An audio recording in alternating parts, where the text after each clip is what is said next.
Okay, welcome to this webinar.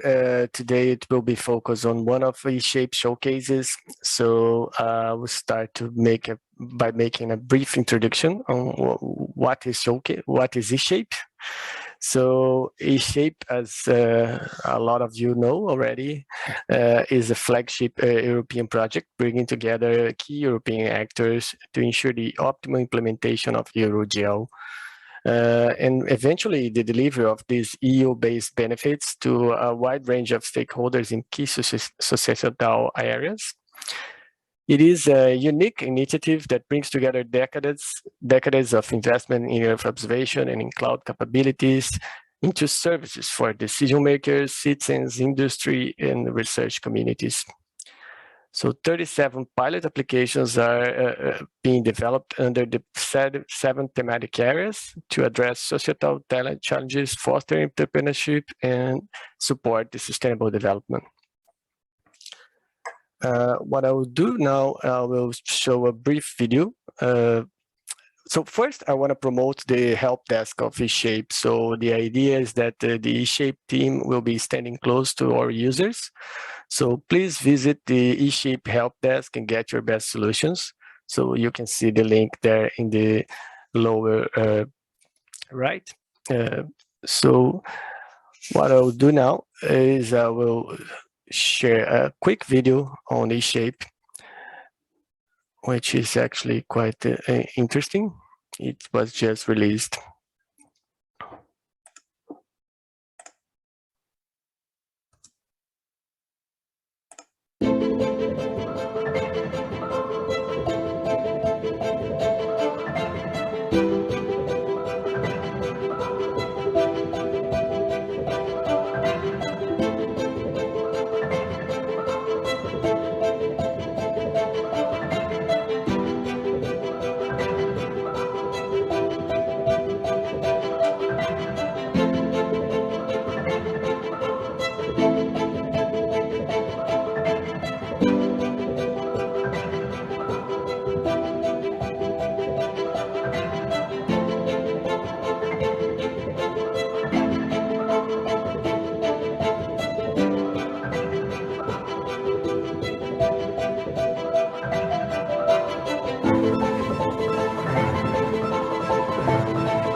Okay, thanks for watching. This is a new video that was released by Shape's communication and dissemination team.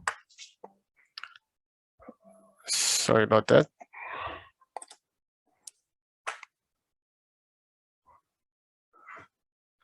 And yes, so as you saw in the video, eShape is developing pilots within 7 different showcase thematic areas.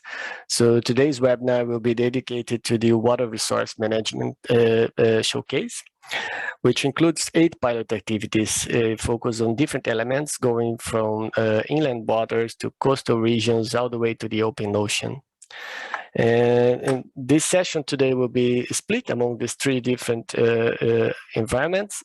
So applications developed focus on these different environments, and within each of these blocks, it will have an interval, a coffee break, that will allow us to better organize. And we'll have a couple of presentations on each of these blocks, and at the end of each block, we'll have a space for questions and discussion. So feel free to put your questions in the chat already if you want. I'll be compiling them to discuss after the presentations of each block. But also feel free to when we get to that point, raise your voice, open your mic, and place the questions yourself if you want. So with no further ado, I'll invite now the first presenter. So to present the application focus on dive support for divers, which is being developed by PML.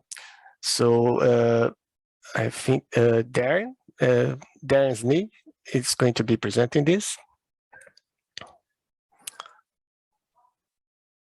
So Darren, if you are out there.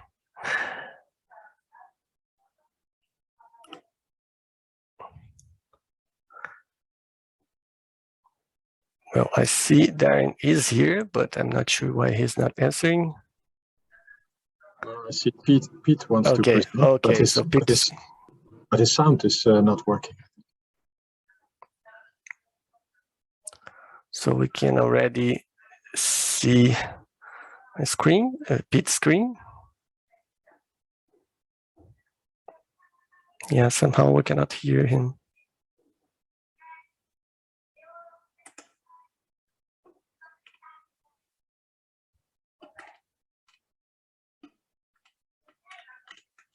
Okay, so let's wait a couple of minutes.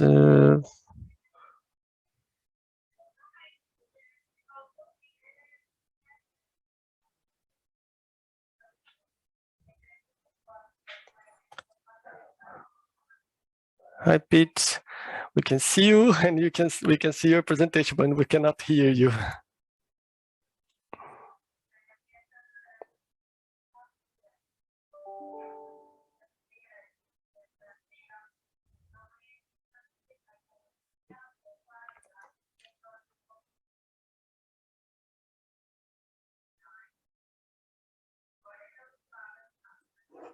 Can you hear me now?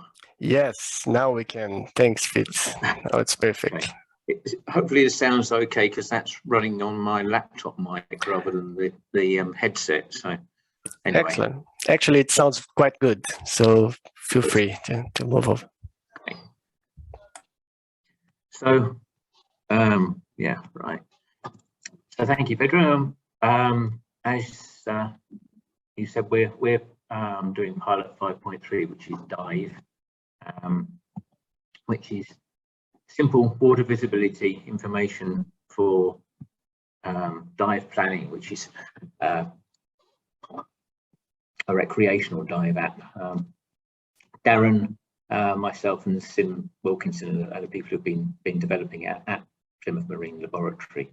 So I think for those of you who haven't bumped into us before, I was going to spend just a brief rundown of what PML is. We're a research lab, so we're not really a commercial software or application developer. We're an independent provider of all sorts of scientific research in the marine environment. Well known for delivering world-class science, peer-reviewed publications. But it says there this was from a year ago, that we've got 20 papers in the top 5 of everything in the area, which is nice. Now, the area in which we work is the Centre for Geospatial Applications, which previously has been working on GIS tools, web applications, and such, which are used in academic projects for presenting their research. So making a mobile application for non-academic use is a major step for us, and I think we've quite appreciated the support we've got through the eShape project in sort of moving in a different direction. So this is very much a new leap for us. So why did we think we wanted to do the dive application in the first place? Well, we know there are a lot of divers active in Europe. This number 3.2 million was actually pulled up for 2020, I believe. So even it took a bit of a dent during the COVID lockdowns and things, but hopefully that's recovering now. And as part of our scientific work, we do a lot of water quality investigations. So we know how water affects things, both from a health perspective and indeed from a visibility perspective. So, and as people working within the organisation who are recreational divers, so they have an input into this as well. And we know that we can see visibility from space, so our scientific products often make use of what the optical characteristics of the water are. So we have experience from a scientific perspective of working with this. So we thought it would be a good idea if we could actually distill this down into something that an ordinary person could use. So yeah, going back to the science side of it, I'm sure a lot of you will have bumped into the EU science programs like Copernicus, and the EU outreach is very good. Copernicus has data portals that allow you to download data, to analyze it, and even do a bit of visualization on the web. But even for a data professional, it's quite hard to find your way around those things, to choose what is good data, extract it and get the information you need. So what we have suggested is that we actually take that data and distill it down into a simple score, initially just a single digit, which says what the state of the visibility for a specific dive site would be. So just a number between 1 and 5, really. So that should be fairly unambiguous. It just means that someone can just pull up the web app or the mobile app and pick where they think they'd like to dive, and they'll just get a number saying yes, good or bad today. So how do we do it? We make use of cloud resources. So we actually fire up a processing system in the cloud using this Copernicus data, which comes from CMEMS, which is the marine system of Copernicus.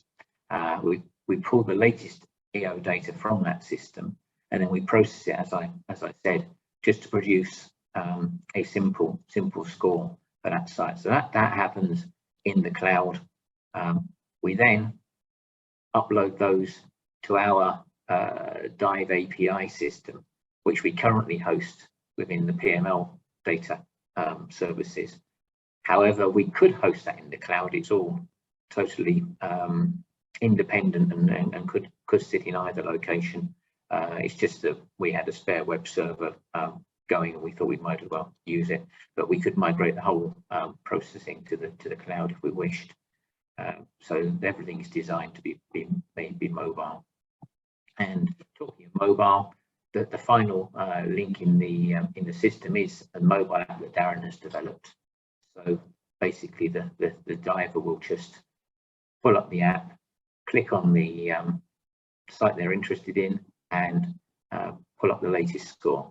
So, and that accesses the API that we host at PML to get the information. So it does require the app to have internet access. It doesn't download the information to the mobile. So you need, when you're doing your planning, you do need to be on the internet. So the app itself is out there, it's on Play Store, we would say it's in beta, and some screenshots at the bottom, so you can, it's rather back to front here. On the right we have what you see, sort of a list of everything that you're interested in. So some a map showing the areas that we're covering, and then at the bottom of your phone you'd have a list of either favourites, which are the ones that are starred down the bottom, or areas that you can click into and get some more information. So if you click into a particular area, such as Malta, then you'll get a list of all the dive sites that we're currently monitoring, and if you're lucky, you'll get a score on the side of the dive site. Unfortunately, for the screenshots I've got, they don't have the scores. However, the one on the left, if we actually zoom into a specific dive site, called Pippo in this case, you can see that we actually have a score. At the top, we have our icon, which gives the visibility rating in a graphical way, and lower down we have a historical thing showing the visibility for the past week. The reason it's dropped off there, that's a null rather than a 0, is because we haven't got any data for that day. So that gives the diver an idea of not only what it is doing today, but what it was doing the day before, so they can sort of make some judgments about how stable the conditions are. The other thing we can do is sort of scroll around, zoom in. It's a standard sort of slippy map, so you can choose the sites by clicking on the cute little diver icons rather than going through the lists. That's what we have at the moment. So that's a simple score created by the optical characteristics of the water. For this year, we have much more ambitious plans. We're busy integrating other data sets, such as wind, wave, possibly temperature, and using more intelligent processing to try and predict, or at least get an idea of how a situation is developing in terms of how the changes in these can affect the water visibility. The reason we're doing this is because, as those of you who work with optical satellite data will probably be well aware, when it's cloudy, we don't get any information. So we actually have a lot of holes in the current optical data set. So things like wind and wave are more available. And if we can fill in the gaps with that, that means we get better coverage. It's more useful to people, and hopefully people will use it more. So there's a lot of work involved in integrating these and trying to make it still resolve into a simple score. So that's really our development plans for the next sort of 6 months. We'll be pushing stuff out onto the Play Store as and when we get any new systems rolled out. So in summary, Dive provides current or recent visibility conditions for the selected diving sites. It's intuitive, there should be no technical requirements. It's interactive, you can move around just using the slippy map. Hopefully that helps people to plan a successful and enjoyable diving trip. And one of the things I didn't mention, actually, probably should have come before the summary, is that we also plan to incorporate user feedback from the actual divers who are on the dive sites, and that will improve the quality of the output as well. So if you want to download the app, then go to our website. There's a bit more information on there anyway, and there's a link to the Play Store to actually download the app and have a play with it. So thank you very much.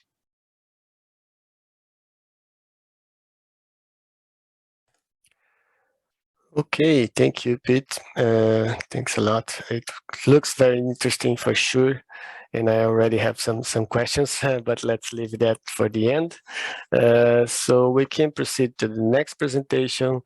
So we have now just taken a look at how Earth observation can support this recreational activity, but let's talk about food production now.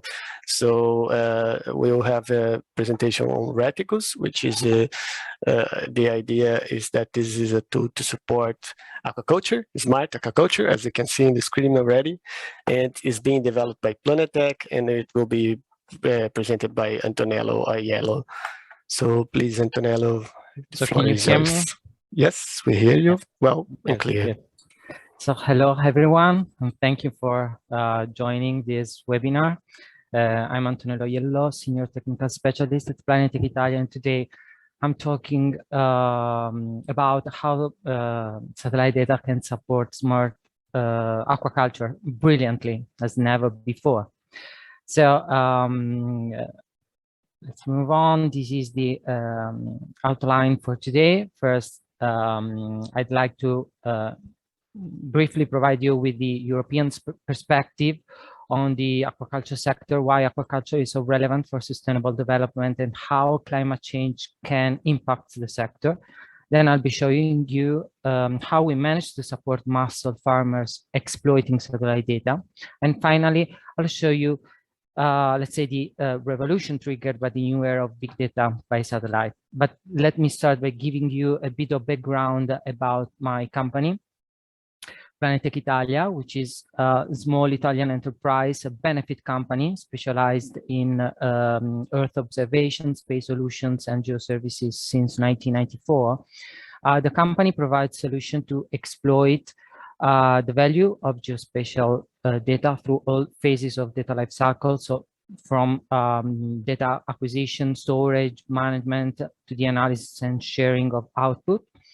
Planetech operates in many application areas, ranging from environmental and land monitoring to open government, smart cities, including defense and security, scientific missions, planetary exploration. And we have a sister company in Greece, Planetech Hellas, which is based in Athens, and a couple of spin-offs at the University of Bari and at the University of Tor Vergata in Rome.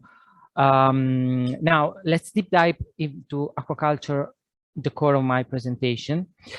According to the European Commission, seas and oceans help drive the European economy, providing strong potential for innovation, for growth within various related industries, including aquaculture, which is the cultivation of aquatic organisms such as fish or shellfish, especially for food. The European Commission has designed aquaculture as a critical component of the common fisheries policy, promoting equal access and fair competition for fishermen in Europe, in European waters. The Blue Growth Agenda supports the sustainable growth of the marine and maritime sectors. So these industries has established its critical role in the European Commission considerations, thanks to its high potential for sustainable job creation and overall industry growth. Aquaculture companies face many financial challenges, as the sector is dominated by small and medium-sized enterprises. So these small organizations often face limited funding opportunities. In this regard, aquaculture activities need to be optimized to maximize profitability, and ultimately optimized and well-supported aquaculture farming practices are more likely to attract investors and insurance companies for aqua farmers and aid them in obtaining licensing and certification in their field. Moreover, several sustainable development goals of the Agenda 2030 are directly relevant to aquaculture and to the sustainable development of this sector. Sustainable aquaculture system help to reduce pressure on fish stocks. Aquaculture can benefit also the marine environment because filter feeding shellfish can improve water quality. And moreover, aquaculture helps to meet the growing demand for seafood by supplementing wild harvests and maintaining ecosystems. Bivalves, so clams, oysters, mussels are great filter feeders, Some species might filter as much as 200 liters of seawater in a day. And this leads to an ecosystem service provided by shellfish, cleaning the water. The presence of shellfish can improve water quality by removing anthropogenic sources of nutrients. Pollution from urban development and intense agriculture has led to high levels of nutrients in rivers, inlets, in seawaters, promoting algae growth, potential choking the water of much needed oxygens. Shellfish are precious bioremediators to avoid those critical situations. So what is linked between shellfish, mussels, oysters, satellite data, and climate change? Well, over the last few years, we started exploring the aquaculture sector, and we had the chance to interact with a lot of mussel farmers. And they all shared a familiar story. Mussel farmers conduct their farms with the experience gained over the years. So for them, there is a typical time for seeding, there is a regular time for harvesting, and more often than in the past, they find dead bivalves, dead mussels, empty mussels at the regular time of harvesting. And why? For example, because of climate change. The sea temperature rises higher than the welfare limit for mussels, so farmers are not aware of it. And eventually they have nothing to sell after 1 year of breeding during the regular harvesting season. So it's a big problem for these small enterprises. On the other hand, mussel farming has experienced steady improvement over the last few years. Farmers have adopted new technologies for production, for their production sites, progressively moving offshore, their site offshore with long-line systems. And those innovations have boosted the efficiency and productivity of this sector. But on the other hand, threats caused by climate change and the worsening of the environmental conditions may cause variations in the quantity and the quality of nutrients, or in the sea surface temperature, as I told you so far. So eventually, affecting productivity, mussels quality, or sanitary conditions.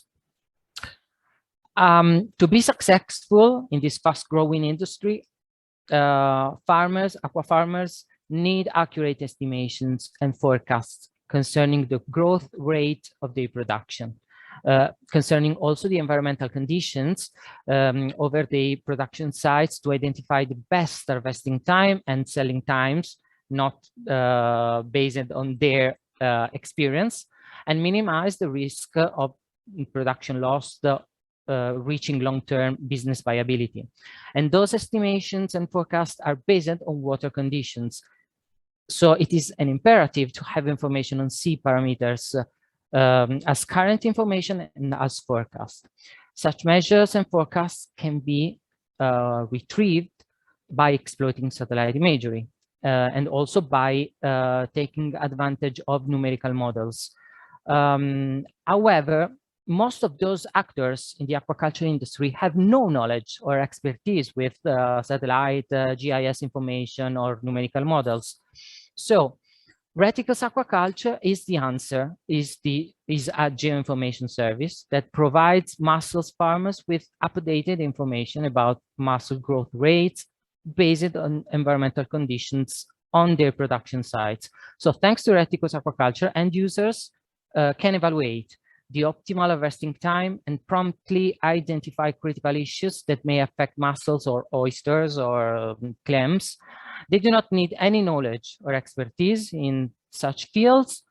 At service activation, the system starts generating a weekly bulletin with all the estimation related to mussels growth and information about risks. In detail, the service, the bulletin provide estimation of mussel total weight, weekly estimation of mussel growth starting from the seeding date or starting from a major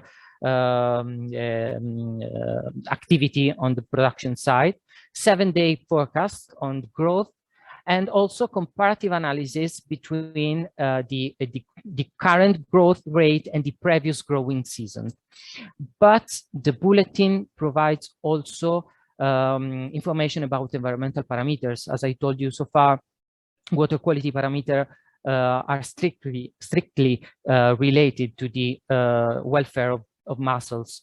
So the bulletin provides chlorophyll concentration, which is a proxy of nutrients available for shellfish, sea surface temperature, which is critical for mussel well-being, comparative analysis of chlorophyll, sea surface temperature trends in the current year versus the previous year, the number of days of optical good discrete beds values of chlorophyll and temperature starting from seeding date, and also monthly mean of these values compared with comparing the current means versus the 10 years, the past 10 years.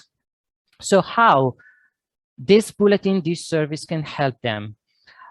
Through the bulletin, the farmers becomes aware of the onset of any critical condition. For example, imagine that about one month is left from the regular investing time.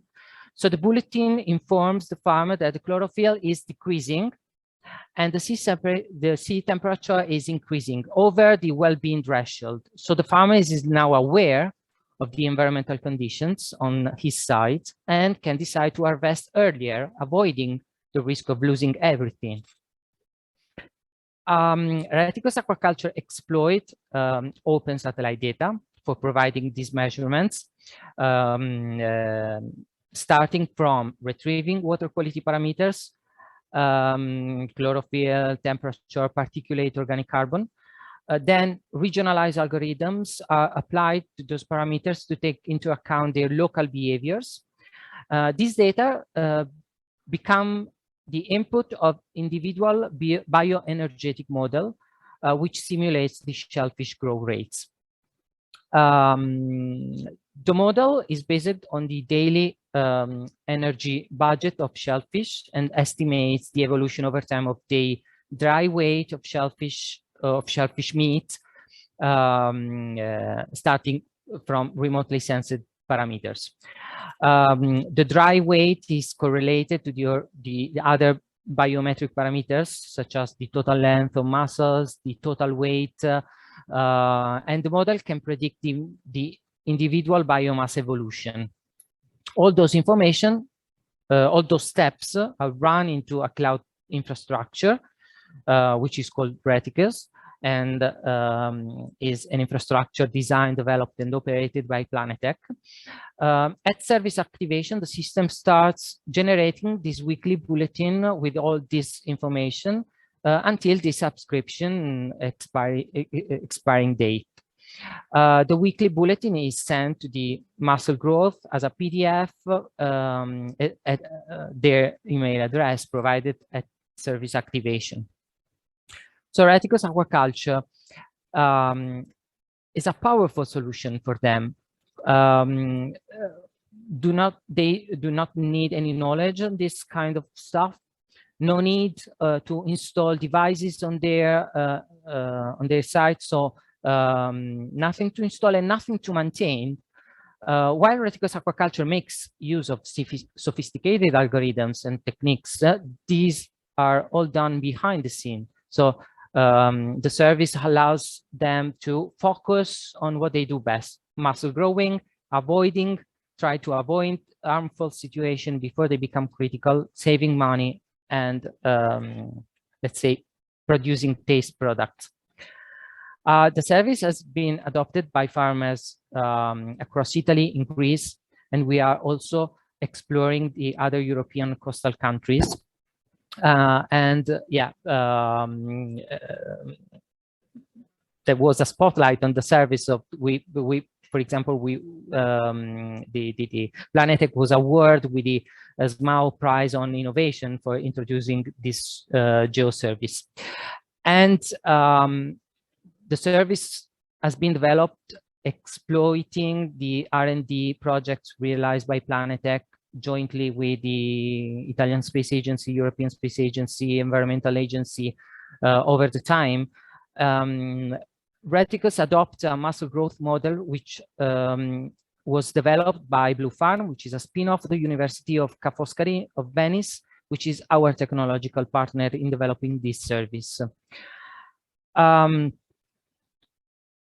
I've just introduced you the service, but what is Reticus? And generally speaking, what triggered Planetech to think, design, and develop Reticus?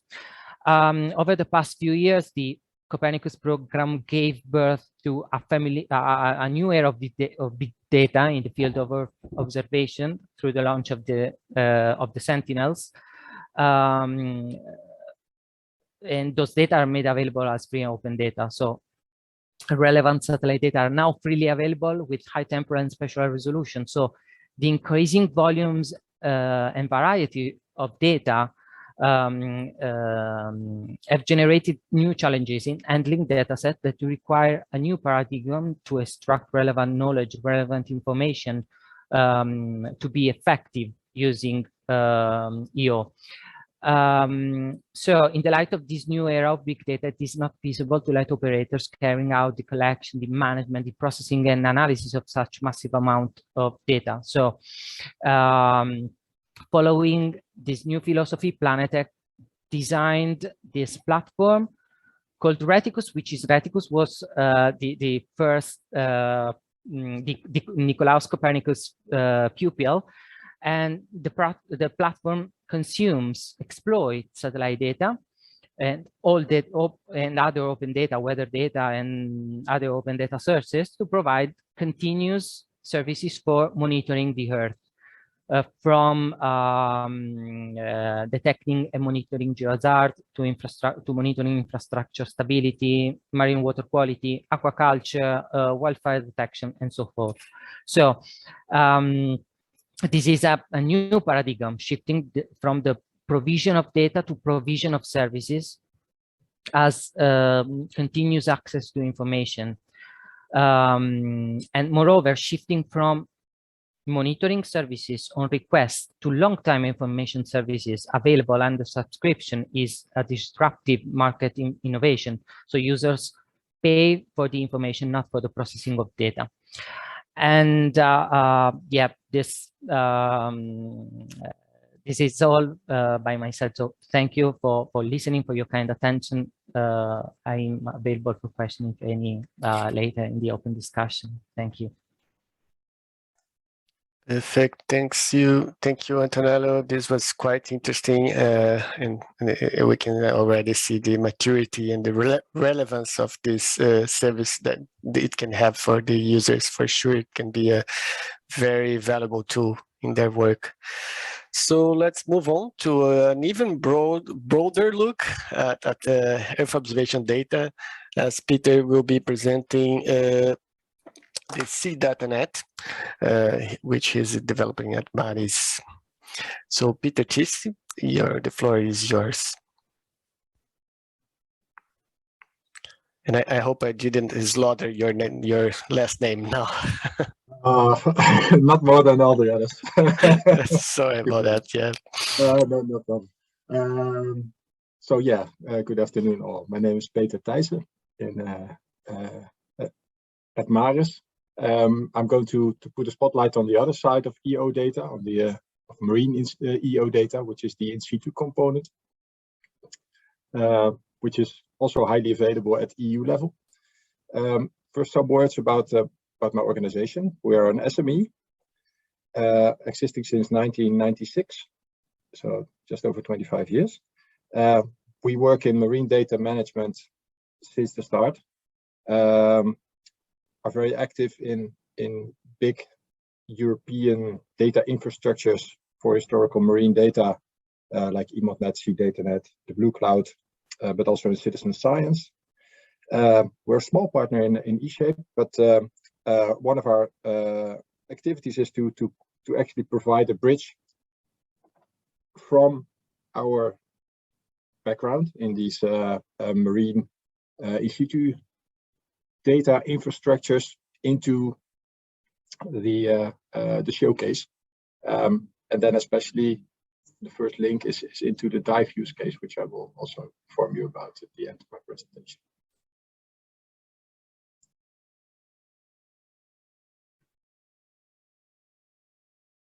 So I will fly you through marine in situ data management in Europe. I will make a selection of some EU aggregators that I think are of highest relevance, and end up with a real example of how we will and can use it in eShape. So yeah, as most of you are probably aware, there's a lot going on above the seas and in the seas and on the coasts. Data is being measured everywhere for many different goals. I'm talking here about in this presentation mainly about the in situ data, so which is the tide gauges, buoys, floaters, gliders, submarine systems, research vessels that continuously monitor all around Europe. There was an estimate once of that in Europe we spent about 1.4 billion euro, but that was, well, quite some years ago. I think it has increased by then. Even due to inflation, it will go even higher now. And the landscape in which that data at EU level is being organized is also quite broad. You can see here on the left that in the countries where it's usually collected, created, and used for the first time, then afterwards, and that's what we're talking about here, is about the reuse of such data. It ends up in bigger, what we call blue data infrastructures or marine data infrastructures like Sea DataNet, EMODnet, Copernicus Marine Service. And then it ends up in the end, it's intermediate users that create products and that create products for society, for industry, etc. I'll come back to those main aggregators that it's all organized in mostly thematic. I'll come back to that later in another slide. But the coverage is wide, as you can see. It's there's a lot of monitoring going on chemistry, on taxa, what lives in the oceans and the seas, from temperature till up to small living animals, biology, and also WACIO, of course, that holds the Copernicus data for the marine, the remote sensing. Then I mentioned EMODnet already a couple of times as a very important resource of marine data. If you're not familiar with it, it's the acronym stands for European Marine Observation and Data Network, and it actually is not just one system; it's a system of systems offering thematic. Yeah, they call them lots, thematic projects that create products. They harvest data from all these data flows that go up in Europe. They collect the data and create demonstration products on the physics, biology, geology, bathymetry, chemistry. And they've also created a set of checkpoints to actually prove the fitness of purpose of this data and provide a feedback loop back to how it can be even better improved and where gaps exist.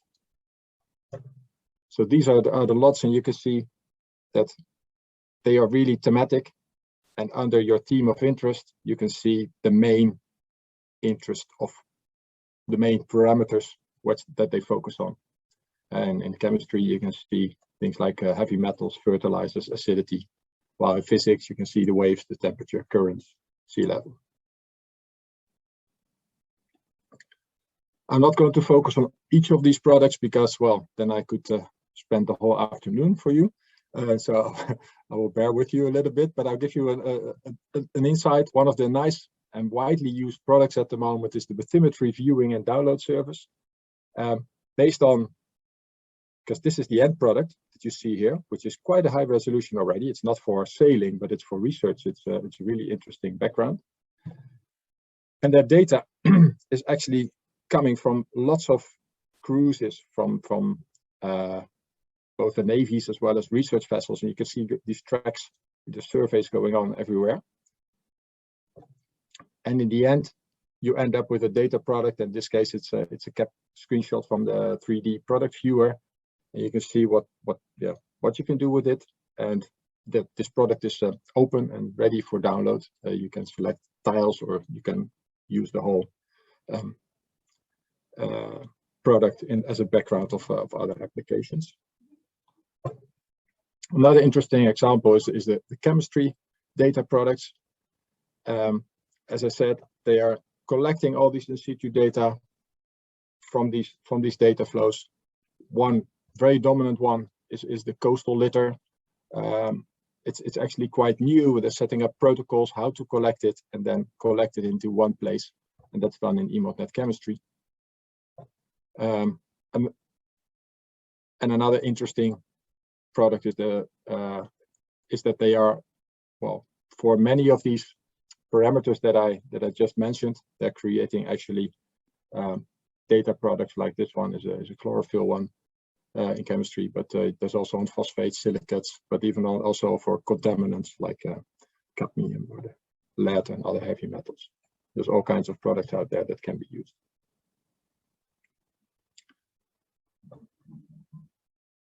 What is interesting is that, and as I said, it's just a selection because there's also biology and there's human activities. But behind the two that I just mentioned, and also in EMODnet physics that I will show later, an important resource is the CDataNet, where historical data, validated historical data, is collected. And in the case of EMODnet chemistry, all the contaminant and nutrient data comes from there, by which the product was created. So what is CDataNet? It's an infrastructure. It's a cooperation between what used to be NODCs, National Oceanographic Data Centers, from the 34 countries bordering the European seas, and they follow already a series of EU-funded projects. The last one was Sea Data Cloud, ended in 2020. But it doesn't mean that CDataNet stopped. It just continues. It's looking for additional funding, of course, but the infrastructure still runs. CDataNet works on standards. It provides guidance by which marine historical data and the metadata can be described, which it creates vocabularies so that you can not search for free terms or indicate just free text in your metadata, but real vocabularies for parameters, for stations, etc. But also data exchange formats. It focuses, of course, on QA/QC procedures. Offers a set of tools. What I want to focus on here is that it also collects all these historical data sets from, at the moment, about 110 different data centers into a single node to offer discovery and access, and in the end use that also to feed EMODnet and other potential users. So yeah, this is a picture of the more than 110 data centers that we have connected at the moment.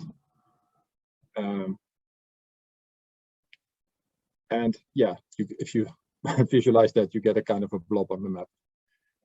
It's more than 2.7 million data sets at the moment. So it's a lot from more than 800 different originators. And what is important is that 88% of this data is under CC BY license, which means it's very easily and very highly available. It's not restricted, so you can, it's ready for reuse and can be served out from the cloud. And as I said, there are more blue data infrastructures, as we call them. And the blue cloud is something you might want to look into also, because that offers not only access, harmonized access to data from EMODnet and CDataNet, but also to EuroArgo from the Argo floaters, to CMEMS data, the in situ TAC, the near real-time data from ENA, which is genetic data, from OBIS for marine biological data. So it covers a lot of these different topics. There's a data discovery and access service, and what is important, Blue Cloud offers for researchers a virtual research environment. and virtual labs that you can use this data in and process this in situ data or pre-process before using it.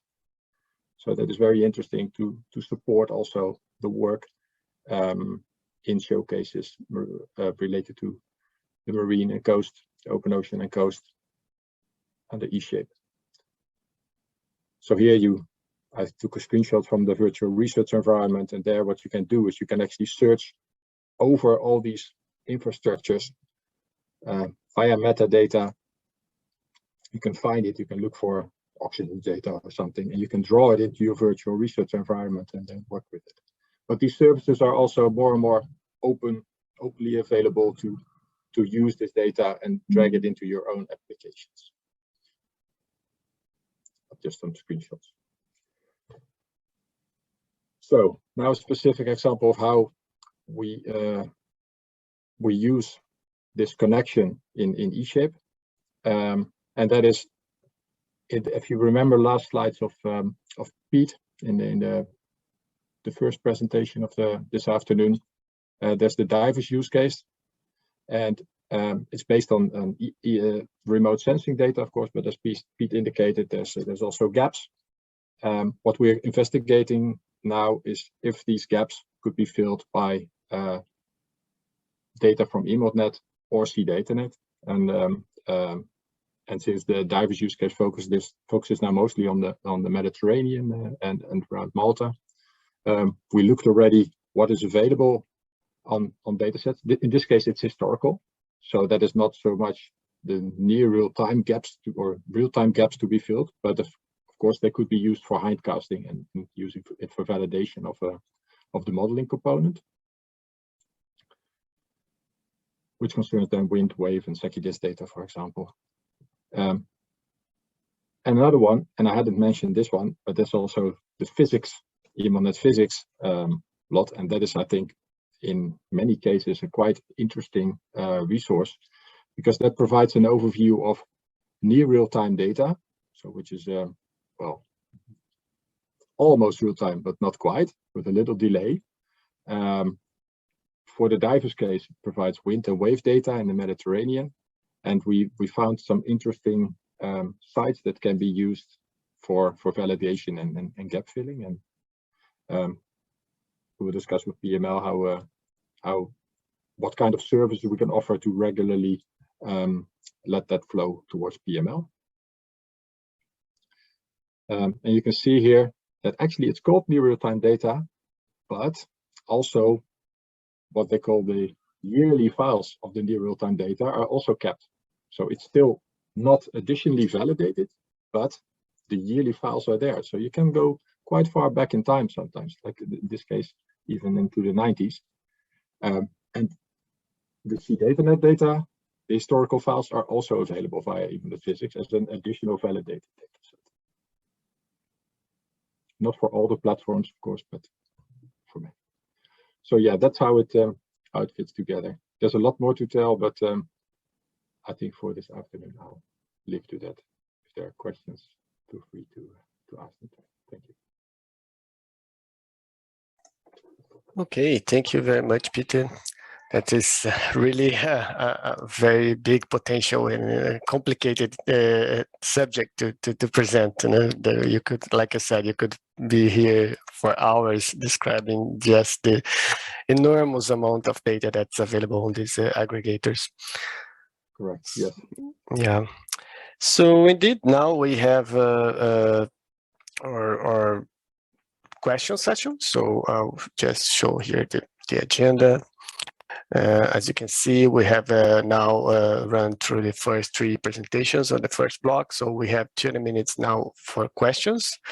So that's where I invite you all to ask our presenters and try to extract more detailed information on what particularly interesting for you. So we can start with anyone that voluntary for asking. Otherwise, I can start also. I have some things that got me curious.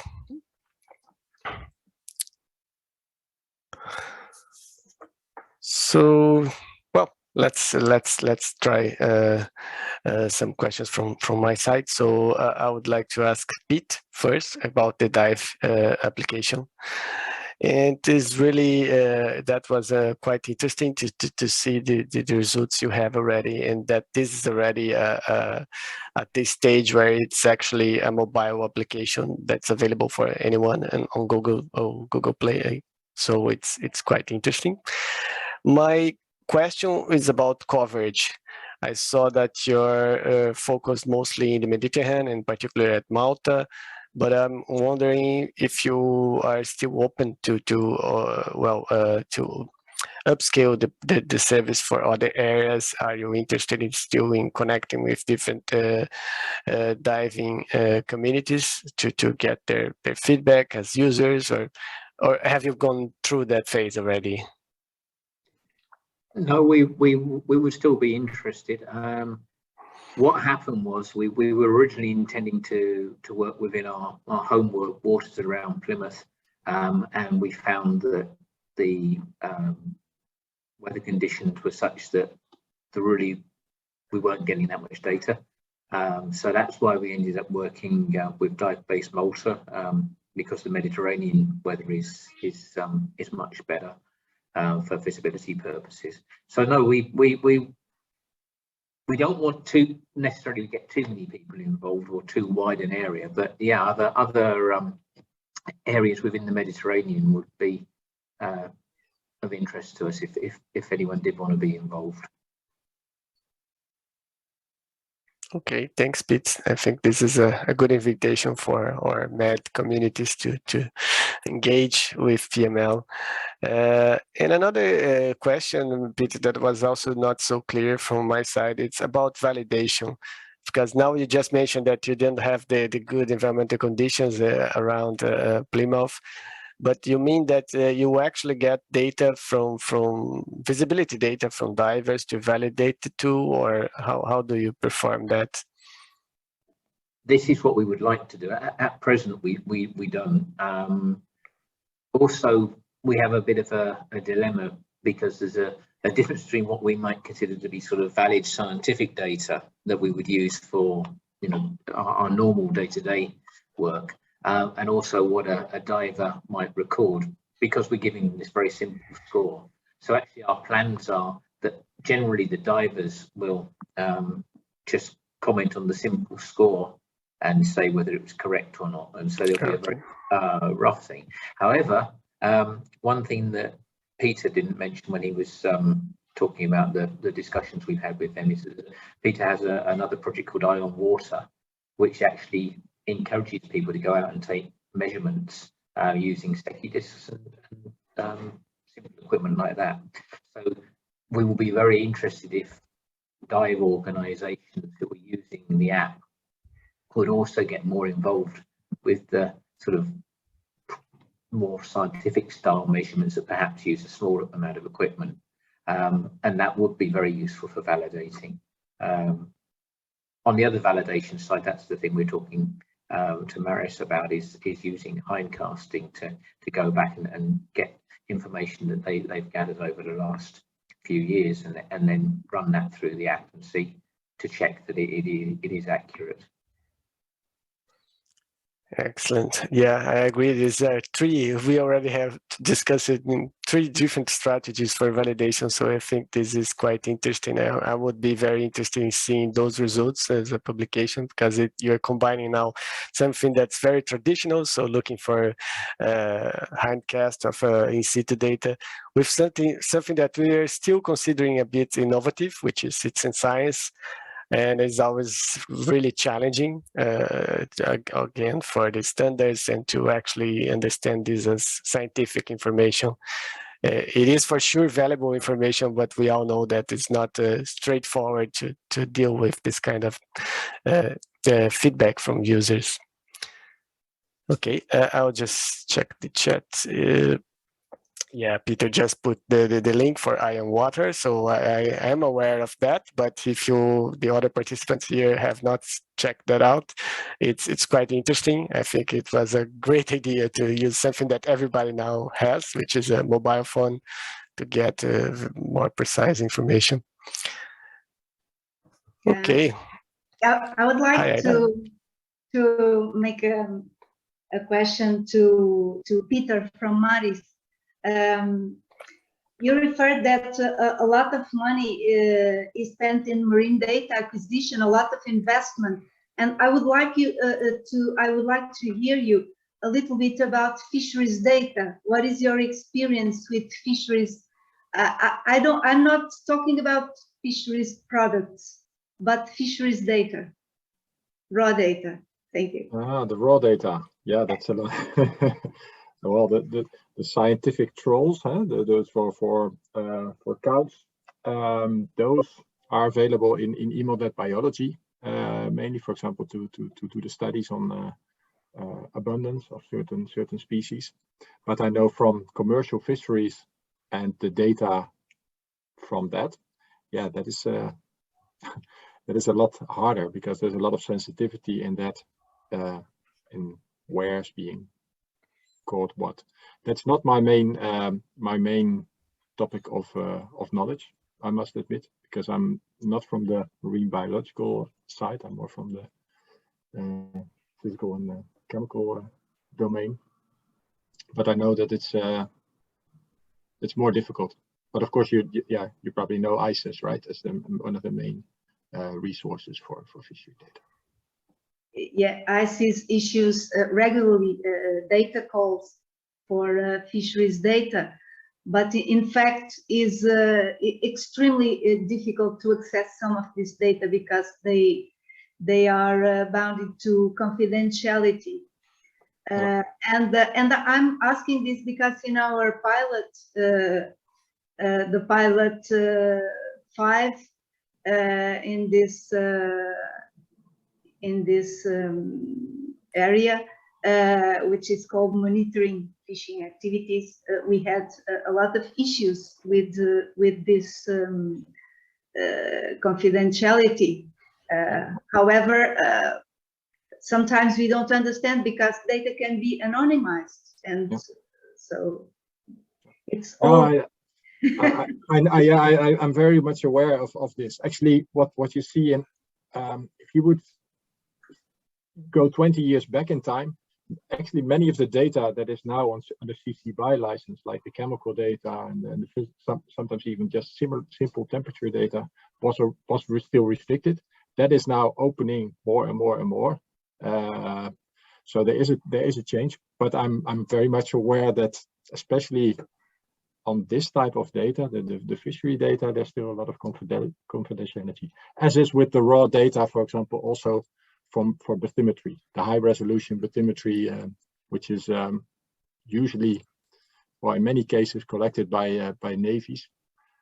And that has a security side to it, so the confidentiality is high. But the solution there is then that, like the product I showed from EMODnet bathymetry, is that a little bit lower resolution is then allowed to be used in the product, and the product itself is shared.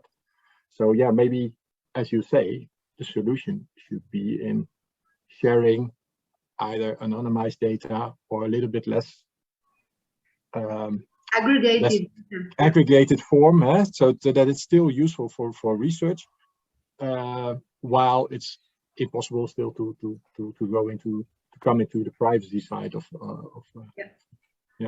But yeah, that's something that needs some breaking into doors, I'm afraid. And maybe with time this improves, as in other types of data. Maybe in 20 years we'll be also further on that end.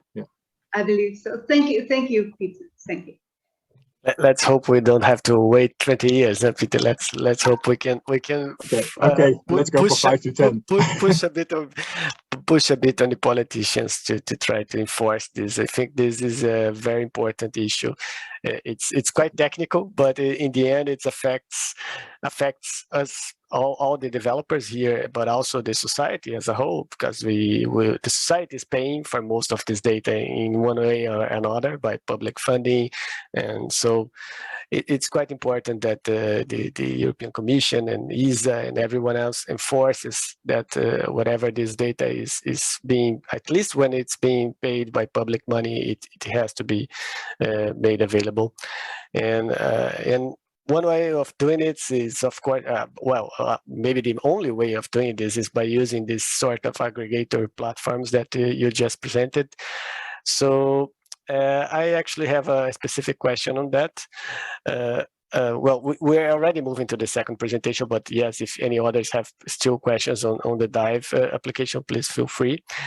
But addressing these aggregator platforms, Peter, I saw that you have, you presented the ModNet and CDataNet and Blue Cloud, and we all know that there are others.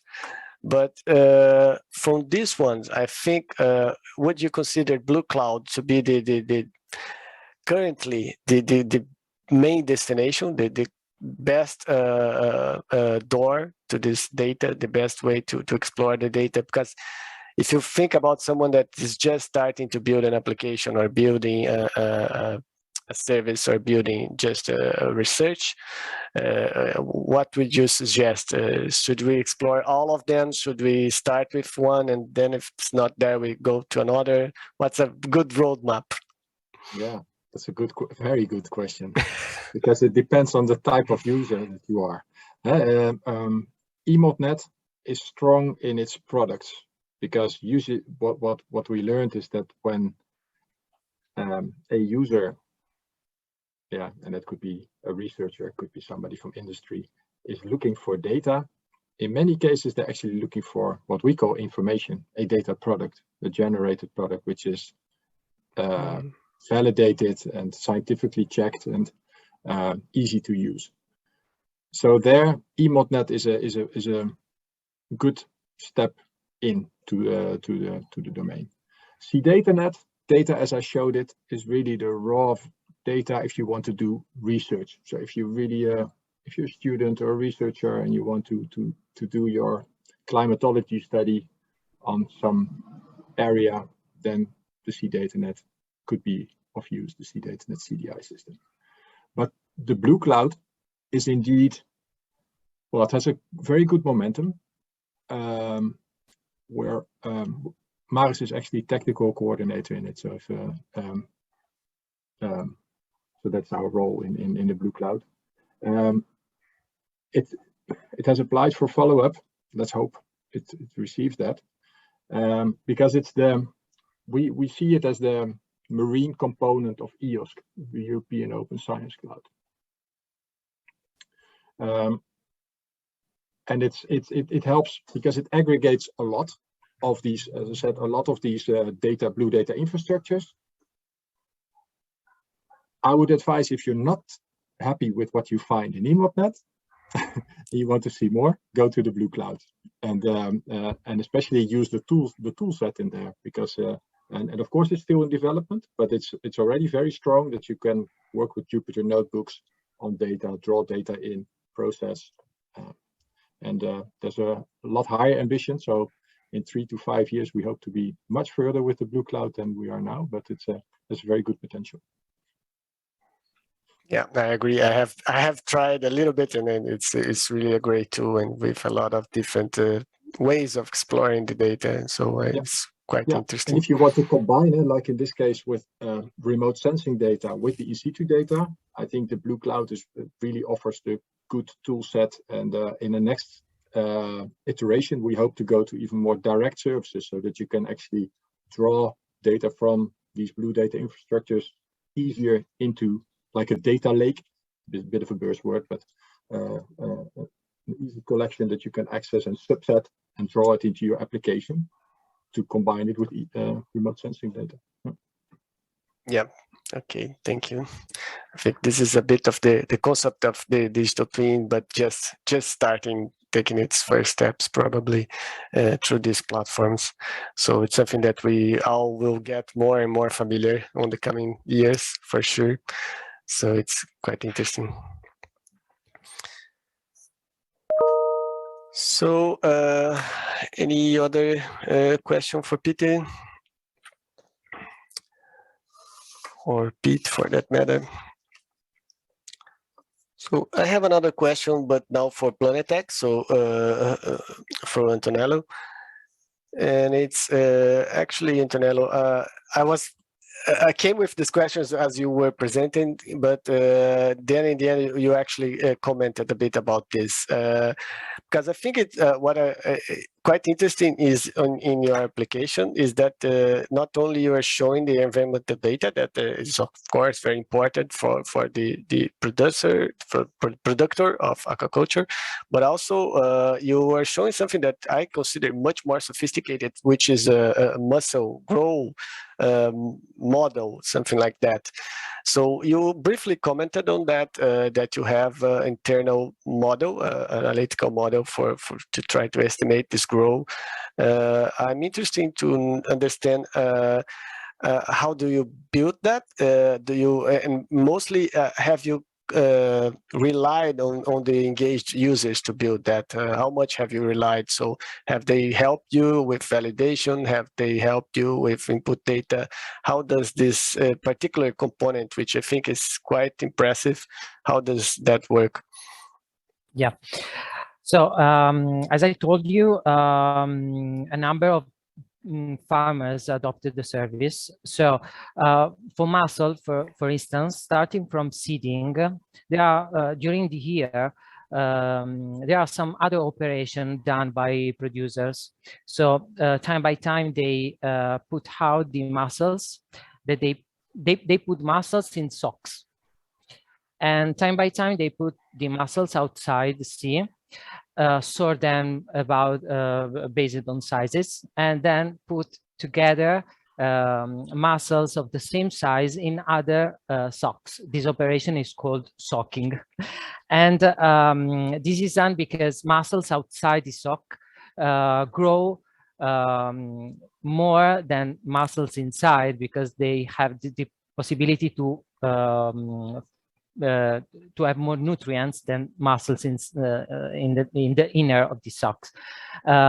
So they provided us these average values of the growth of mussels time by time during this operation, and we compare those information coming from end users, producers, to the growth rate produced by the service. And in the 91%, there was a match between the total length or the total weight of the mussels versus the average, of course, average values that the producers provided us with. So this is how we validated the numerical modeling of mussel growth. Now we want to do this with oyster. So we are implementing the growth model of oyster, which exploits quite the same environmental parameters, chlorophyll, temperature, blah blah blah, but the model is a bit different, so we want to validate in the same way also the oyster model. And that could be replicated in other regions, or you think it would need another round of validation probably? The numerical, the water quality parameter have to be, we apply regional algorithm to take into account also local behavior. So in the Adriatic Sea is different than in the ocean, of course. And this is the first tuning that is required, but also the way of producing mussels or oyster can be different from the Mediterranean area, from the other area outside. So we have also to tuning the numerical model and to adapt them to the particular conditions in other regions.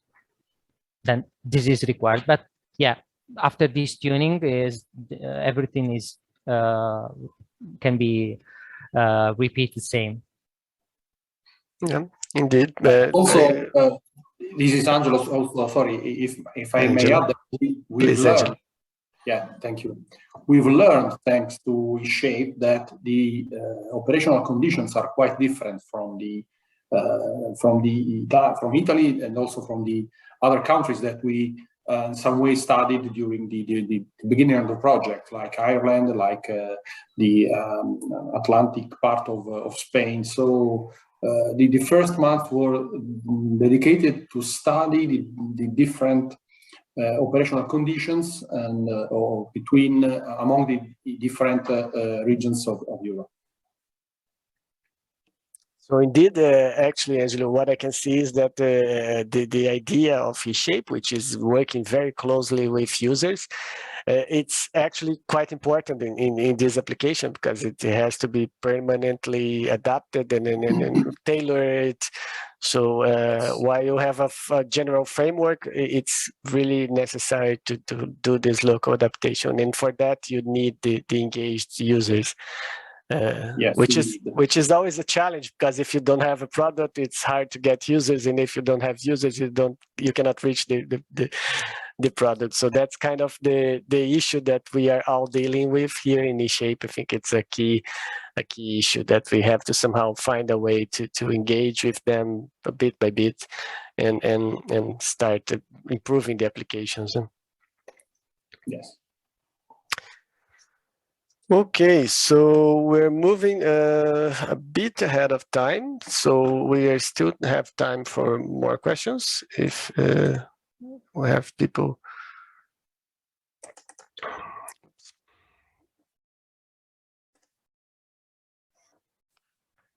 So I don't see any questions in the chat right now.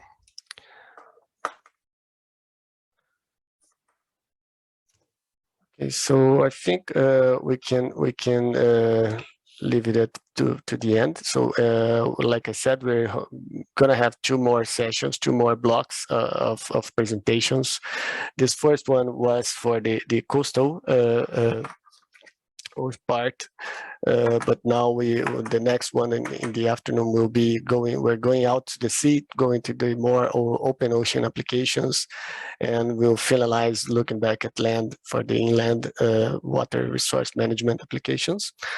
But right now, I would like to invite you to have a coffee break, 15 minutes, so we can reconvene at 14:40, so 2:40, 20 to 3, and feel free to formulate more questions if you want, and we can get back to them in the end of the sessions. Otherwise, I can always connect you with the developers of these applications if you have any other doubts, and even regarding the project as a whole, we can always also answer those.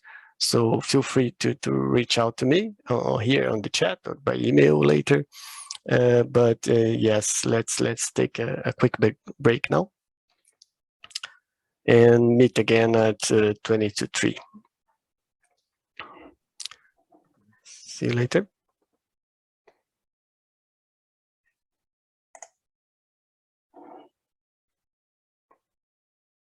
Maybe I can do that afterwards. This meeting is being recorded. We can do a recap afterwards. Yeah, no, my bad. I'll solve it somehow with your help.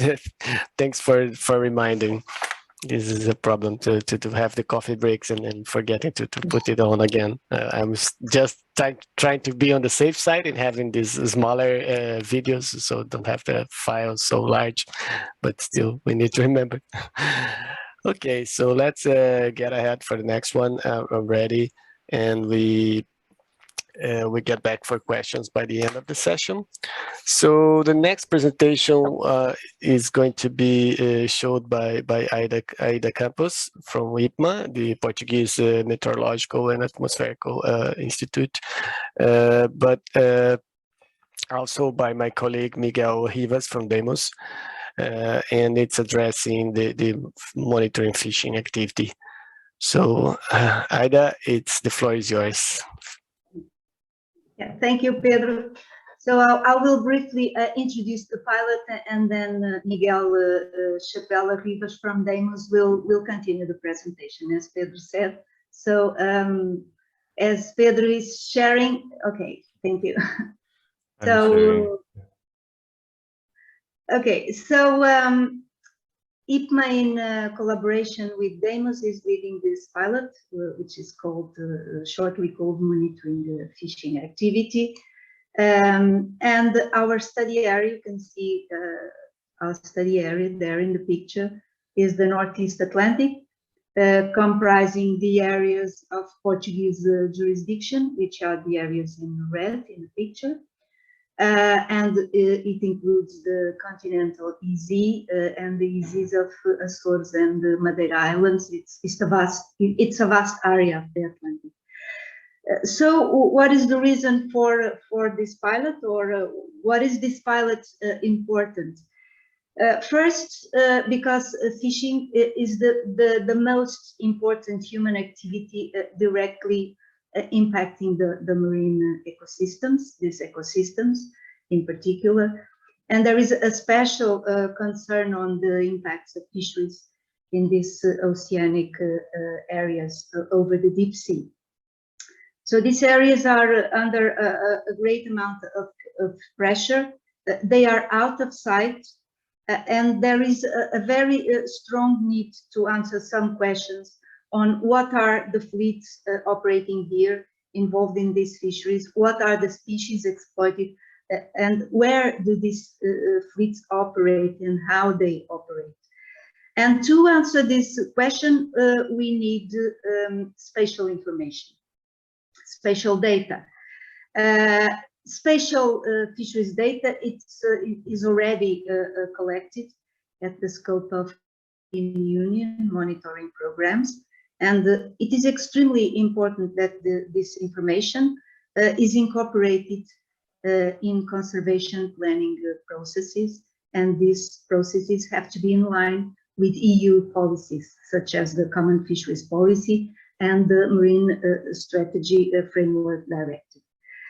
A third reason for this pilot is because scientific advice is required at a more regional level, and this calls for user-driven demand for research and innovation, and calls for the development of user-oriented applications.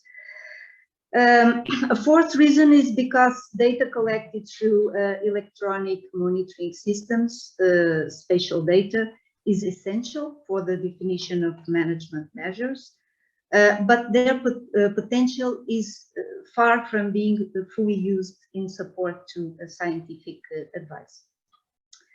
And then last but not least, because this pilot builds upon previous experience in other projects coordinated by IPMA, where similar tools have been developed to integrate information from fisheries monitoring data in support of spatial fisheries management.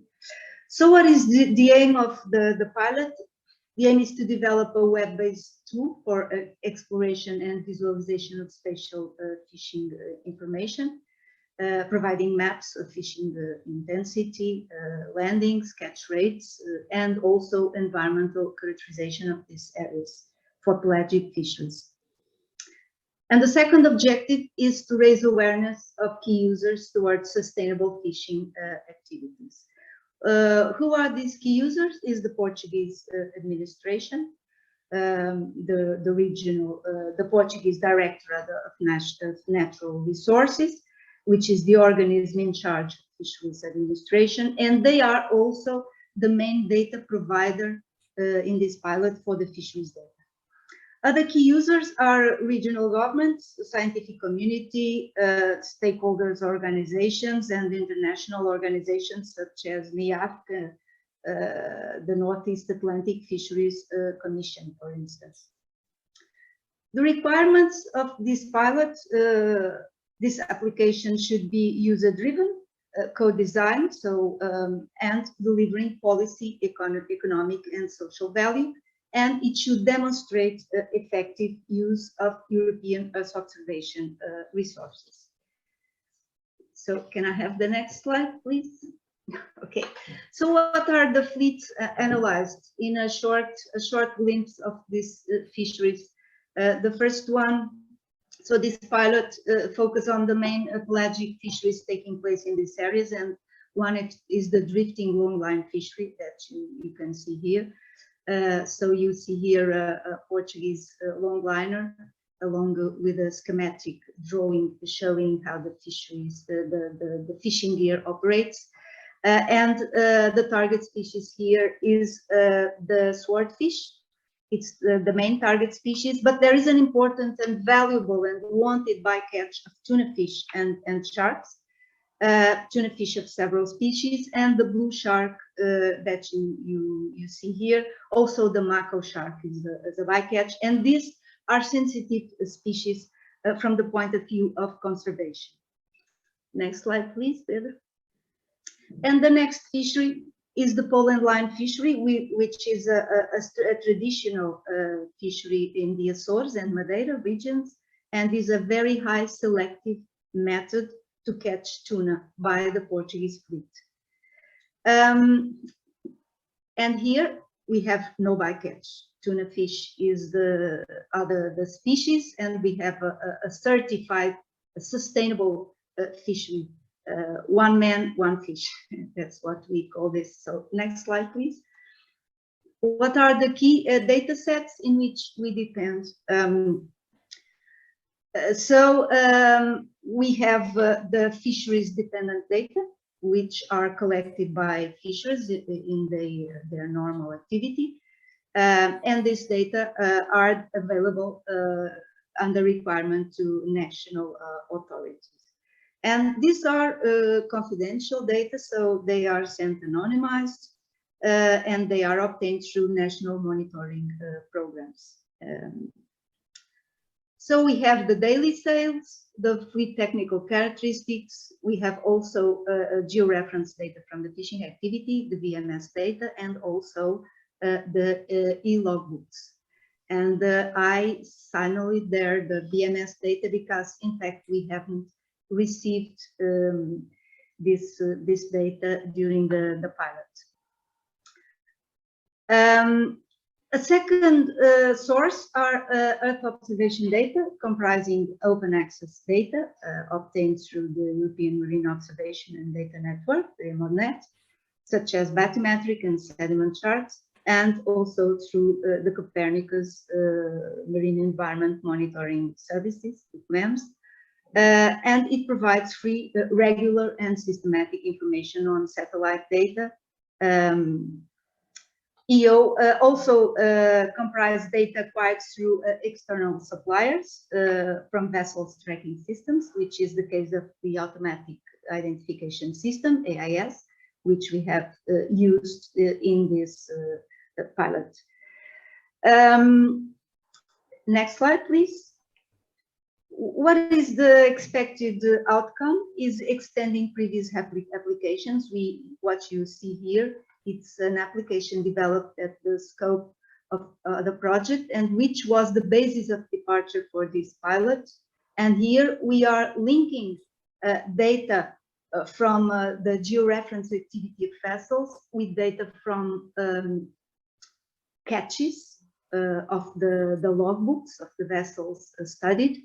And here we have a map, an interactive map, where we show the aggregation of the different species in a particular seamount in the Atlantic. And I leave the rest of the presentation to Miguel. Thank you. Perfect. Thank you, Aya. So I will take it from here. I'm gonna talk most of my time about the 4 products that we have developed in this pilot. These are the first, the fishing trips, the second, the fishing footprint, fishing sales, and the potential fishing areas. So I'm gonna talk first about how we obtain these products, and then some use cases that we have developed. So first, the fishing trips. these are they highlight the trajectory of fishing vessels, and they highlight there the status of the vessel, if it's fishing or not fishing. The source data is the satellite data, and geographical coverage is what I showed before, the Portuguese extended economic zone, and the temporal coverage is 2012 or 2018. So let's consider we have a set of IS data, which is basically a point with a latitude and longitude for a particular vessel. First of all, we calculate some variables between the points, so the distance, the time lapse, velocity, or compass bearing. After that, we have seen that some locations of these points are quite off of what should be normal. These have been detected through that they show a very, very high velocity. We simply set a threshold to remove these outliers of velocity, which is the mean plus 3 standard deviations. After that, we create the vessel paths. So this is computing since the vessel departs from port until it comes back to port, even though sometimes it appears in the middle of the sea. So some rules will have to be applied to actually detect and create these vessel paths. And finally, we identifying when it's fishing and when it's not fishing. We take advantage here that the histogram of velocities for in a trip, it shows two very well-defined some techniques more than others modes. One mode with a very low velocities, which corresponds to the fishing points, and the other mode with higher velocities, which corresponds when the boat is traveling. After this, the next product is the Fission Footprint, which is the spatial distribution of the fishing over a grid. Everything here comes from what we have done in the fishing trips. So again, the source of data is the satellite base, and now we have a spatial resolution of 0.1 degrees. So let's consider the figure we had before with the fishing and non-fishing points for different paths of the vessel. Now what we have to do is put this into a grid, and what we do is simply we compute the time that the vessel was at each point. So how much time was the point at each point, and then we aggregate this time by the cells, which are 0.1 degrees. Then the next product is the fishing sales, which shows the donors' annual sales per port with a percentage sold by each target species. Here the data comes from the DIRM with the Portuguese Director for Natural Resources, and we have the same geographic and temporal coverage. This data is quite simple, but what we simply do is, so we have the landings, we have the sales data, and we aggregate them by each port, and then for each of these we compute the percentage that is for each target of species that we are interested in. The last product is the potential fishing areas, which is a potential source of tuna aggregation, which we obtain from environmental data. And this data comes from the Copernicus Marine Services, from Clemens. What we use is sea surface temperature and chlorophyll data. With it, we obtain the fronts, the sea surface fronts, through an algorithm that we have developed actually in another project in Next Ocean, as you can see there. We obtain the potential zone where the tuna is aggregated, which is close by the front, the sea surface temperature front. Now I'm gonna talk about some use cases. So we will start presenting the solutions to stakeholders. We have developed some use cases for each product. This has actually it's just a speculative thoughts. It's not based on any real conversation with with potential users, but it's just so we have an idea. So for the fishing trips, a potential user will be a fishing certification entity. So right now, these certification entities for anything, they are becoming more and more popular and actually more needed for the different strategies that the governments are following. One of these strategies is a farm to fork, which is at the heart of the European Green Deal, and that aims for make food system foods fair and healthy and environmental friendly. For example, an application of this will be to monitor a particular vessel, fishing vessel, and certify its fish. You probably have seen in many tuna cans that, depending, some of them have quite more certificates than others, and also some certification entities have more trust reputation than others. And we believe that with this product, it's actually something that could make the certification entity earn this reputation, because everything will be quite open. And the funding for this case will come from the consumers.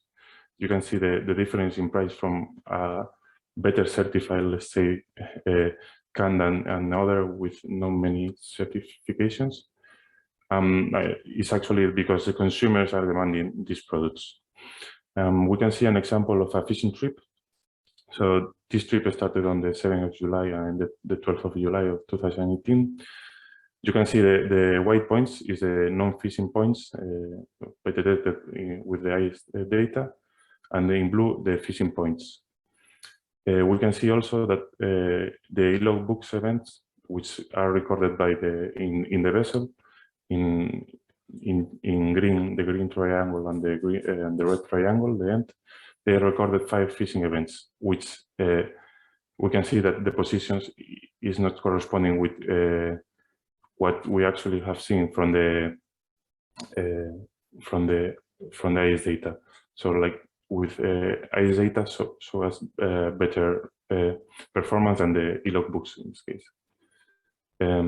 Then the next use case is the fishing footprint. For this, we have considered as a potential user a conservation NGO. Like currently, also there is like this initiative to put it a bit in context, the 30 by 30 initiative, which aims to have 30% of the land and the oceans protected by 2030. By creating more and more protected areas. So a use case for this will be to monitor the activity, the fishing activity inside marine protected areas. For example, in Portugal, there are 71 marine protected areas, and in the whole extended economic zone, it reaches even to 170 square kilometers, which actually is almost double the size of the land of Portugal. So it's a very big region, and this is not even close to the 30% that we will aim at the future. For the funding here, it will come as public funding, since in Portugal, now the sea is actually a national priority, and marine protected areas is a fundamental tool to work with this. So we can see an example of the Fission Footprint for the polyline fleet in the Azores. We can see the time spent fishing by the whole fleet of the polyline in days in these pictures. We could also see the monthly hours that were fishing within the Azores. And we've seen that, for example, in 2018, was much higher than 2017, even though we see that there is a periodic trend, which there is more hours of fishing in the summer. Then the next product is fishing sails. Clearly, this product is quite not so interesting for other than the public authorities. So a fishing management authority will be a potential user for this. As many public authorities and many companies now are actually facing the digitalization, which actually means more than just putting this data into a computer, but also to have it in intelligent systems. So an application of this would be to study how the sales are distributed, but in a single dashboard, where you also have the information of the fishing footprint and fishing sales. The funding for this also will be public, as they will be the user also. For example, now Portugal is receiving the 16 billion for the recovery and resilience plans, and 22% of this will come for digital transition. So a lot of money is being to be put into digitalization for public authorities and companies. We can see an example again in the Azores Islands with the graphs of the different tuna species that were sailed in the different ports in the Azores. If you see also in tons, the ton sales monthly by each tuna species, we can see, as in the fishing footprint, that there was more activity on 2018 than 2017. So this information together with the fishing footprint is more valuable, since you can see if there is something suspicious that they are not declaring some part of some fish or something like that. The final use case for the last product is potential fishing areas. For the potential fishing areas, the potential user will be a fishing operator. So in this way, to align them with the sustainable development goals, for example. An application is to obtain information on potential productive fishing grounds, and thus they will reduce their CO2 footprint and reduce bycatch. Then the funding will come from them, and why they will do that. I mean, nowadays companies are realizing that actually working towards sustainability and investing on that is not just spending money, but also is becoming a competitive advantage in the market. So, for example, we can see here an example with 3 days of potential fishing areas. So a fishing operator that is planning a 3-day trip from Peniche Port to fish tuna will find will get these potential areas for the next 3 days, a prediction ideally, and then it will stay around the intersection between these 3 potential fishing areas. All these 4 products we are integrating a web-based geoportal. So as I say with the fishing sales, to have as a single access point for all these services. And this also comes in this geoportal. You will have some preliminary data analysis functionalities. What we try to do now in the pilot, as I say, that we want to do this as user-driven as possible. So this will evolve with following user requirements. You can see also like the service portfolio, some like the 4 products I explained, some others that will come, and we can divide this in the potential fishing areas and also the characterization of fishing areas. So this all goes around between each other, and then also we have between the fishing activity indicators and the potential fishing areas.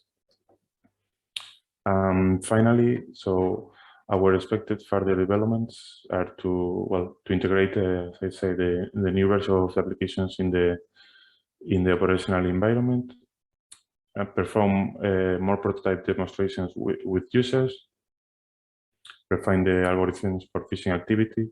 So now it's just a first approach, as I explained with with a velocity threshold where below that threshold is fishing and above is not fishing, but we have to evolve in a more fine algorithm. Then also integrate future additional user requirements, and also develop further the value proposition that I show as the use cases. So we have to keep working on that also.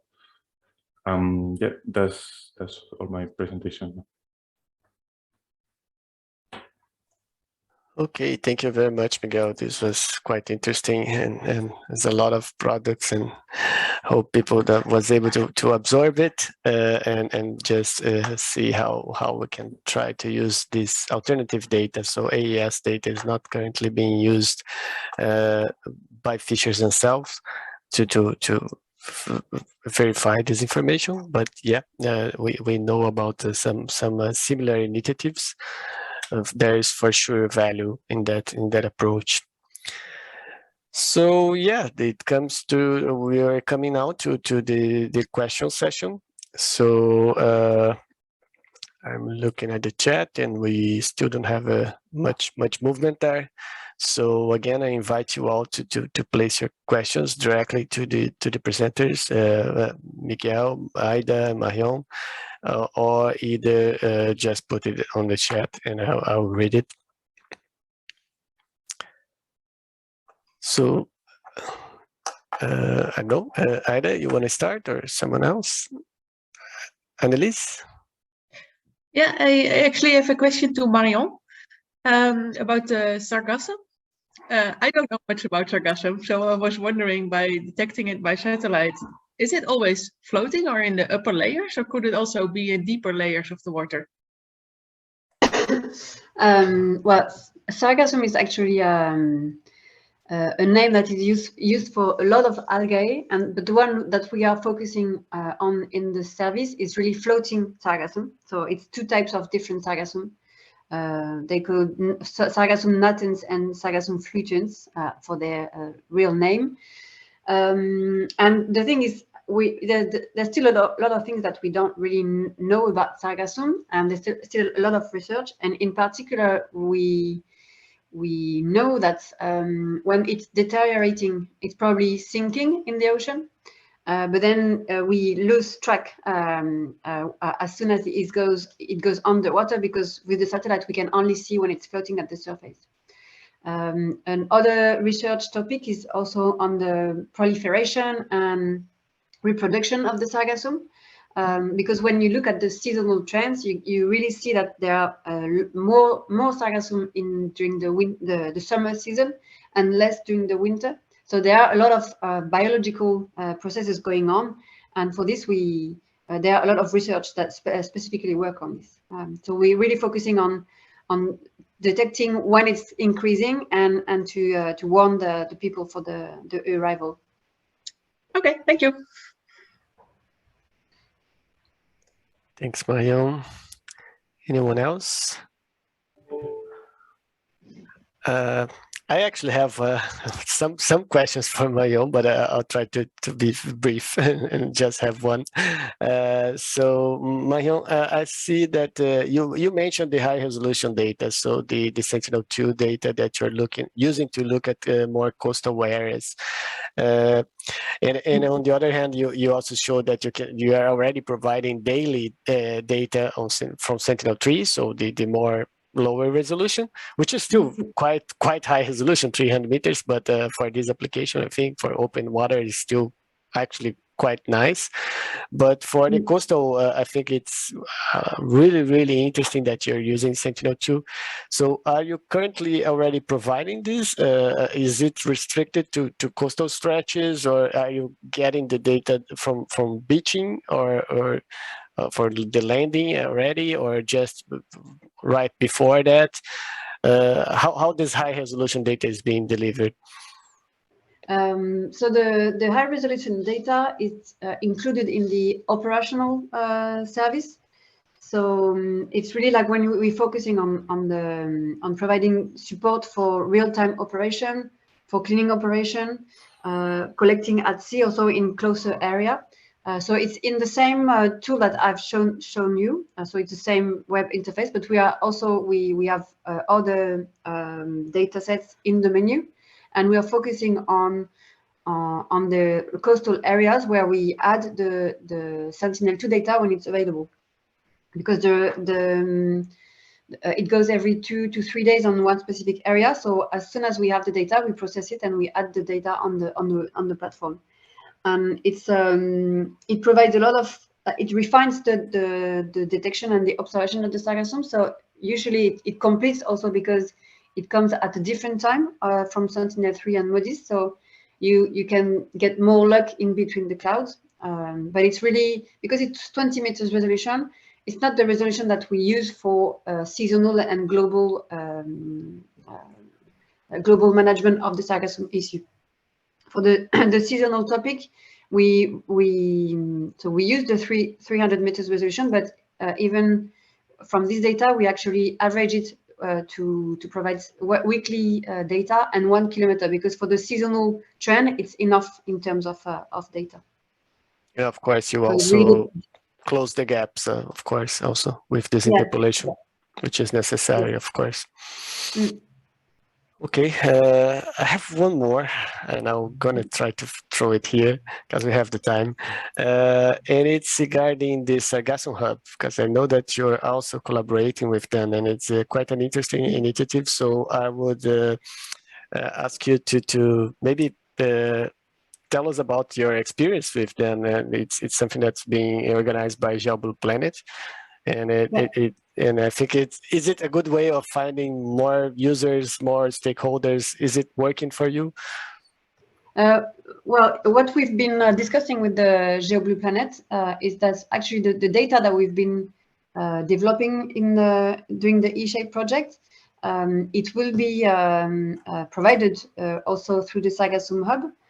So now we are just finalizing the accessibility of the data through the Aviso website. But the second step, the last step after that, would be to come back to the GeoBlue Planet and discuss with them on how to add this information on their website, and then inform the scientists that this data is available for producing more analyses or studies on the seasonal trends. So it's the way to to exchange with the scientific community on this data. Okay, thanks. I'm also putting the website of them, this initiative, in the chat here if someone is interested in. And of course, all the others here, feel free to also provide links and accessibility for your services if you want in the chat. Anyone else has a question for Marion?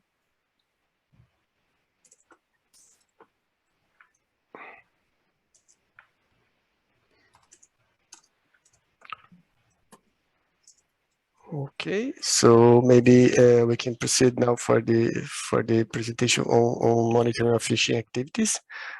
So I still don't have the questions in the chat.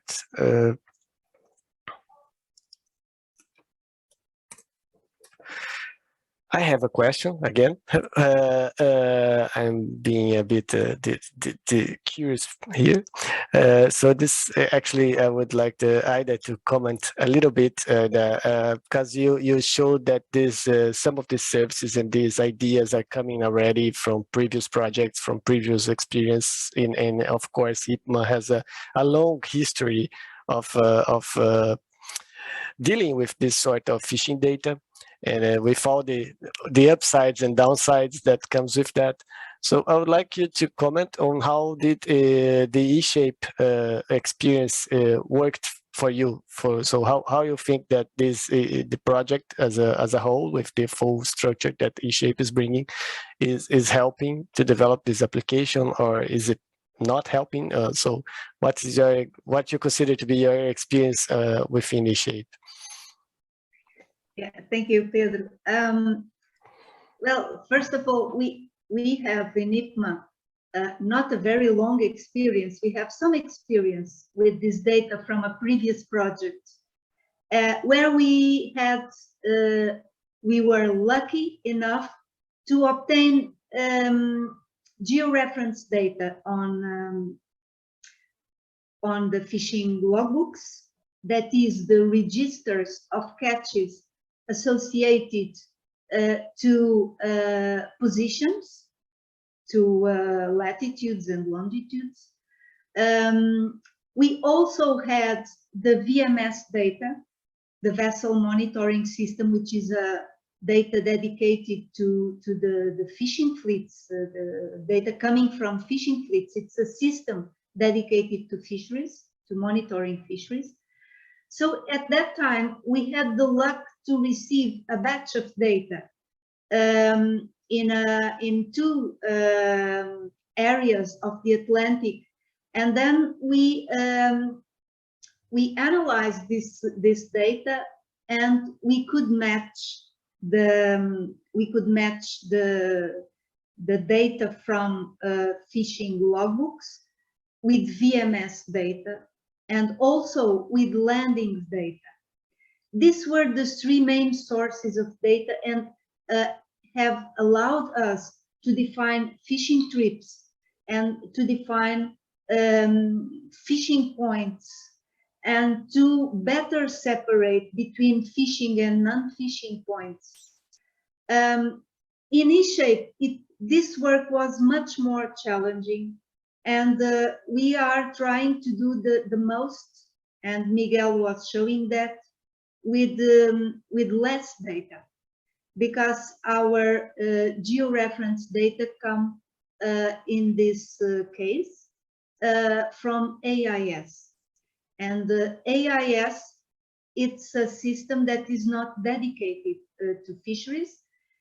And besides, in these areas of the ocean, we have satellite AIS. So we have very good data for some vessels in some areas in some time slots, but we don't have continuous and continuous data in time. So we have points without data, and sometimes we have vessels without data. And for this reason, this work of trying to work out what is the fishing activity, what are the points where vessels are fishing, and mostly what are the species that are being captured or registered in the catches, is being much more challenging. And this illustrates that we have a long way to go from the point where we are to the point that we want to be in the future. That is, to have access to this data, to provide, to develop tools such as we have shown, web-based tools, to integrate information from fishery monitoring data in support of advice. So I would resume saying that here we had many challenges to cope with. Indeed, I think that's a kind of a common topic on fishery science. You're always in the lack of data. There are some very hard questions to be answered. How much fish is out there? How much fish is being fished? So how much of this resource is being extracted and how it's being extracted? So these are very difficult questions to answer, and we all know that there's a long way ahead, for sure. AES, on the other side, there's definitely a potential, as Miguel has showed, but for sure there are also problems of completeness, like you said, of coverage. So there is certainly a long way ahead, but what we can see is that by combining this Earth observation data, AES data, e-log books, we can try to make sense of this and really come to conclusions. So, well, talking about data, there is this discussion that Elias is proposing, which I guess is quite interesting. I have actually mentioned it before during Peter's presentation. The Destination Earth is the main digital twin project that is ongoing in Europe right now. So Elias is wondering if we want to give some of our opinions on how this programming can benefit this sort of pilots that we're showing here, and even how the pilots themselves can contribute to this programming. So I will actually ask you, Elias, to start on the topic, because I think I have already said something on Peter's presentation, but I think it's just to start off. I think we have another 10 minutes that we can use for this.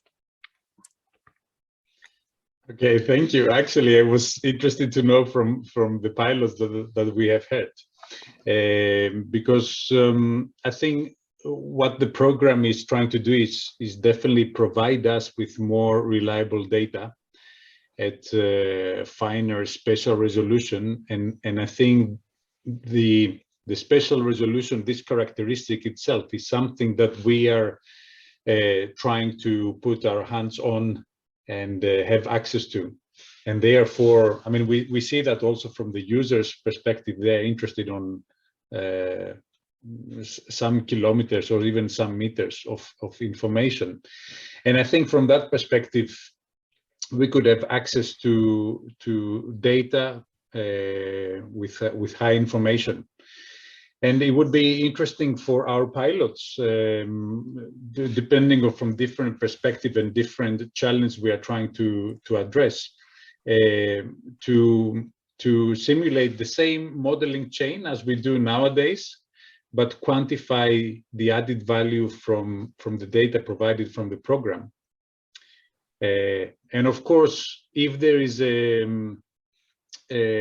kind of like an opportunity to feed back to the program with the models that we are having and so on, I think that would be a nice feedback to them.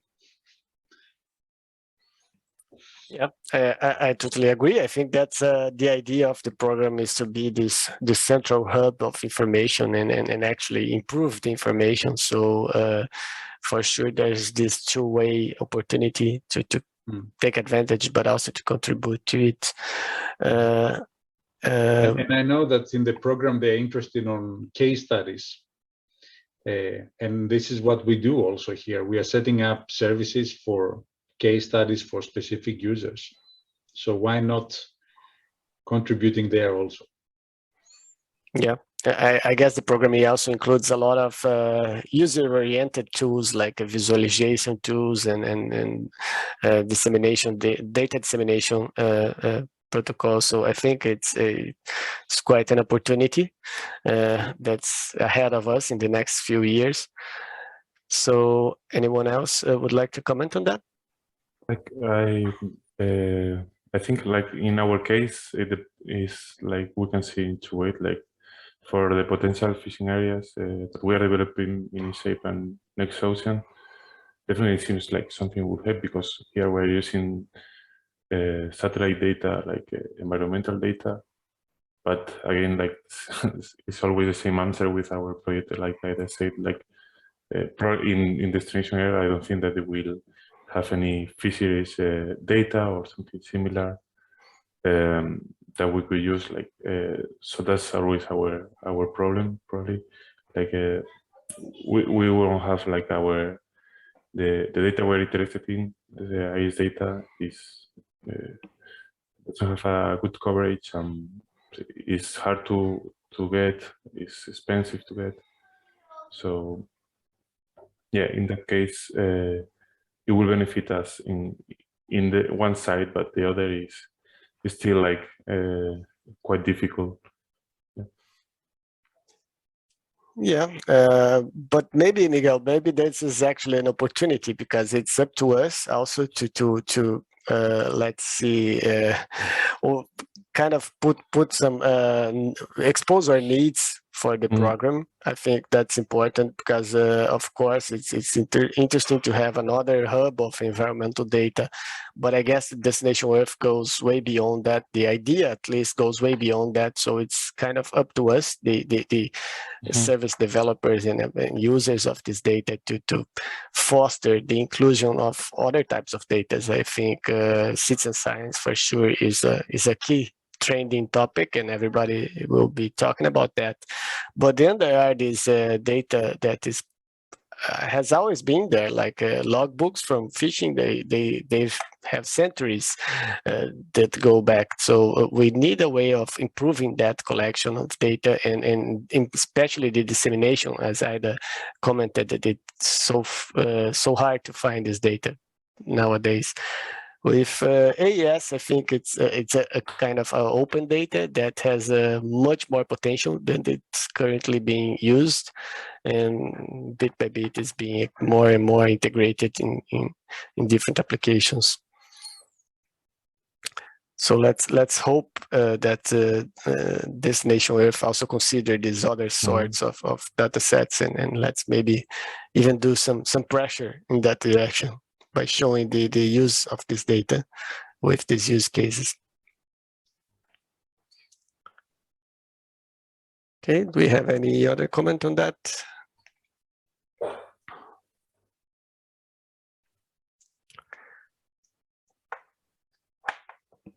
Yeah, maybe one quick comment is that I think that AIS is a promising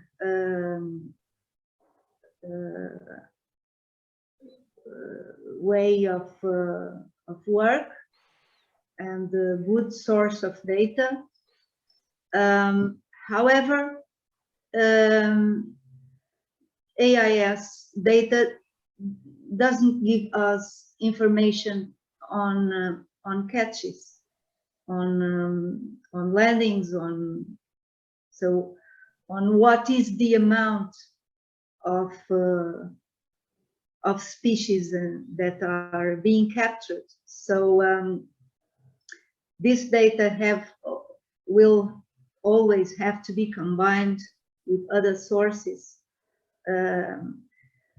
and sometimes compared with other georeference sources, as Miguel showed in the presentation. For the Poland line fishery, the spatial signature given by AIS is on one area, while the records from fishing logbooks are in a different area. So there's a discrepancy between both data sets, and so this gives us much to think and to improve in this work. It's really a big challenge. I would say that these are the most challenging data to work with. Yes, I can see a trend here of when we go off to the offshore, so the open waters is for sure the data becomes more scarce in all kinds of data, but then there is very specific information that is missing, as you're explaining now, Ida, about the catches. So we don't want to know just where they are fishing, but we need to know how much they are fishing, what they are fishing, what species, and everything. So it's that's where we really must rely on fishers, on the industry itself, to provide this information. On the other hand, we need to provide them with the correct and right incentives to provide this information, to do the good reporting, the very precise reporting that we need. So I think I actually see some correlation here with the citizen science, where it's something that has been spoken about a lot, but is yet to show more results, because I think that there is still a lack of incentives for people to collect data. So we need to understand that better, and in fisheries science for sure this is critical, to understand how we are not getting this information, why, what we need to do. So yes, let's hope that we can improve this in the near future. And if we don't have any more comments, I think I will close this block, and we'll meet again in 10 minutes and to look at the inland waters applications. And let's hope that data is not so scarce in inland waters. I guess at least we're living close there, and we must know more. So yeah, let's hope that we have even better results with more data. So I will stop recording now, and we meet again in 10 minutes. So at 4. Don't forget again. Okay. So I hope you all are coming back from the break. The next block of presentations will be on inland water. So we're looking at the monitoring water resources in inland water, and this is a big change from what we were seeing before. As you know, we were talking about the ocean and always the marine life and the ocean color, these sort of things.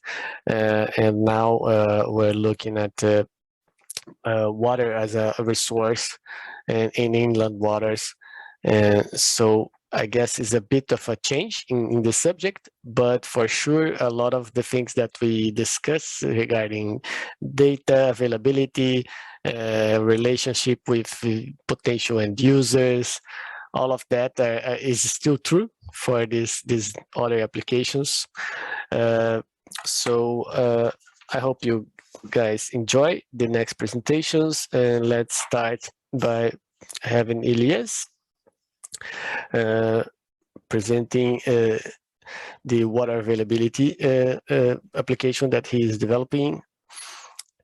So Elias, please, the floor is yours. Thank you, Pedro.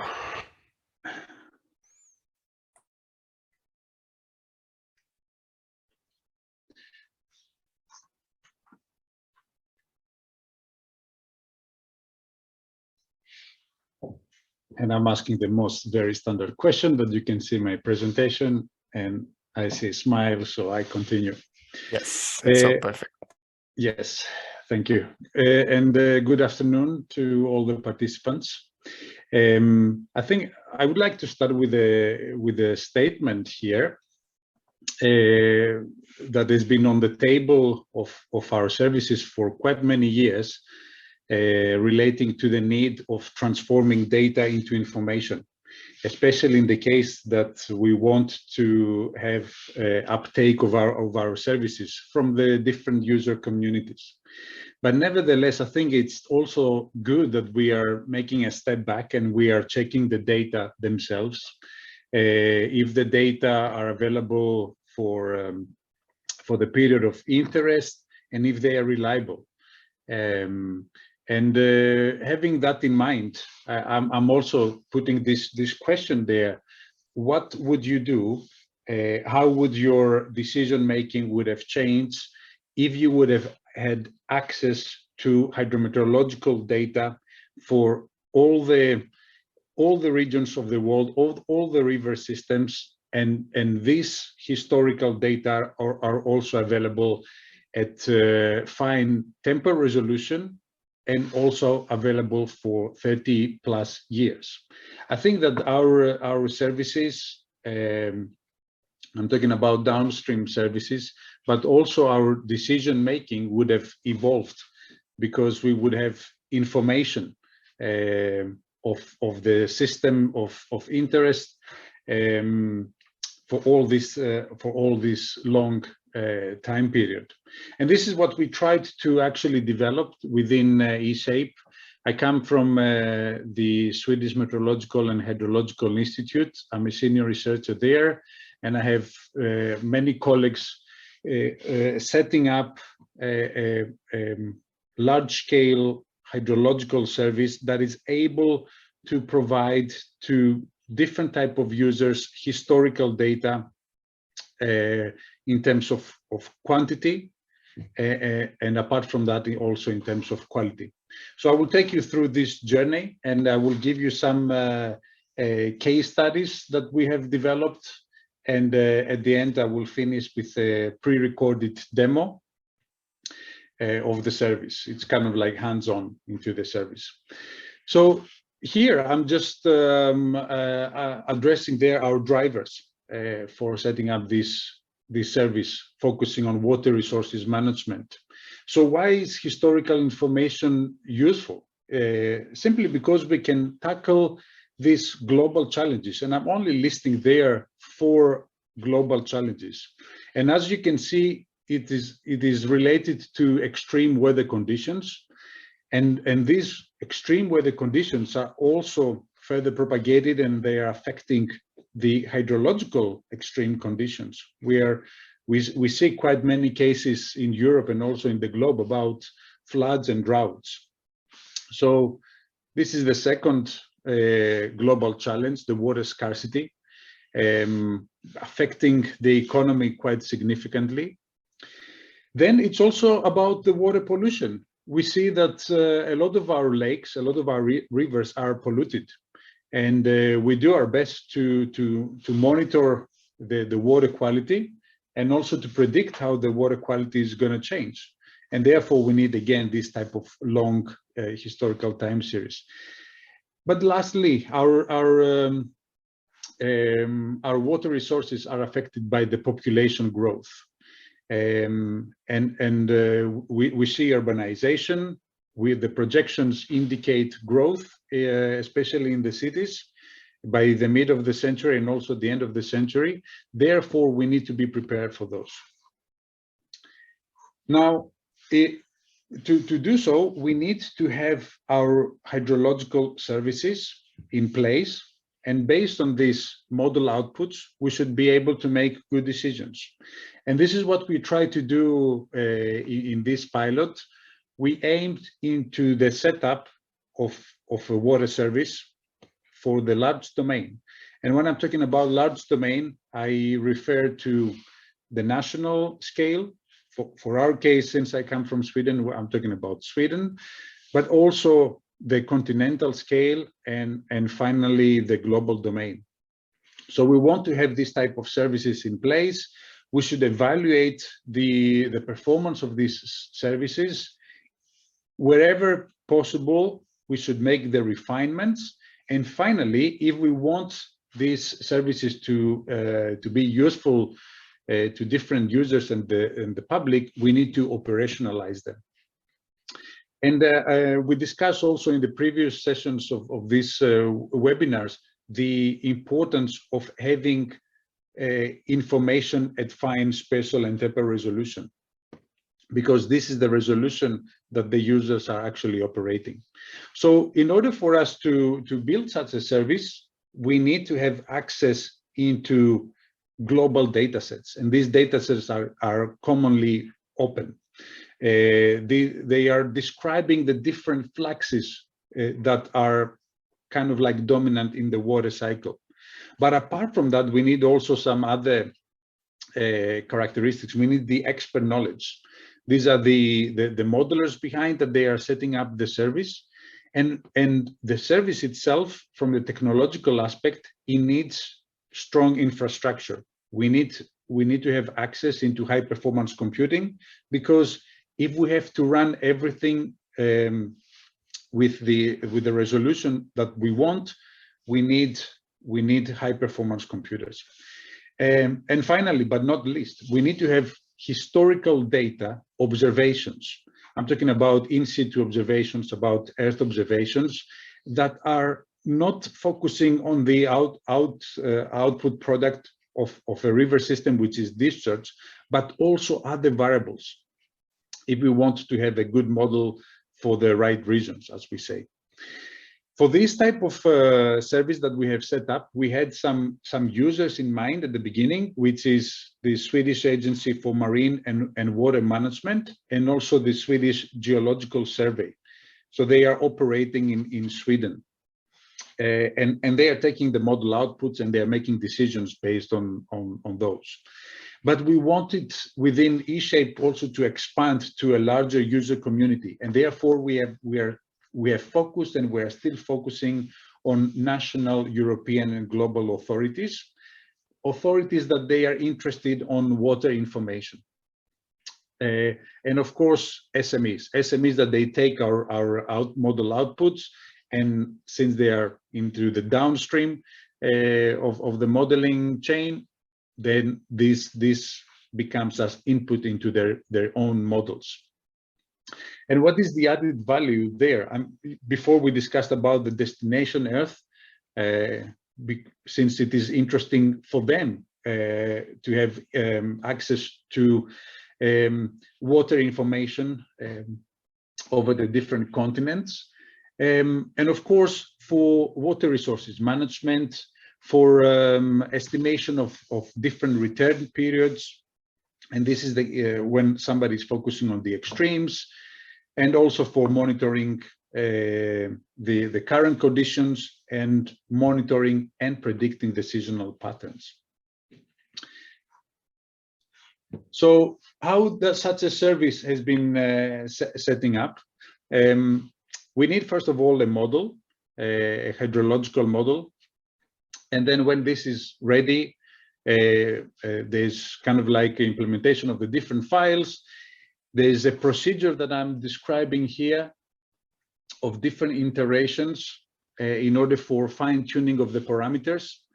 We should not forget the fact that already in the setup of a hydrological service, Earth observations play a big role. We need to have access to information about vegetation, about snow and ice, about the soil. And then based on that, we are setting up some characteristics of the model in the model.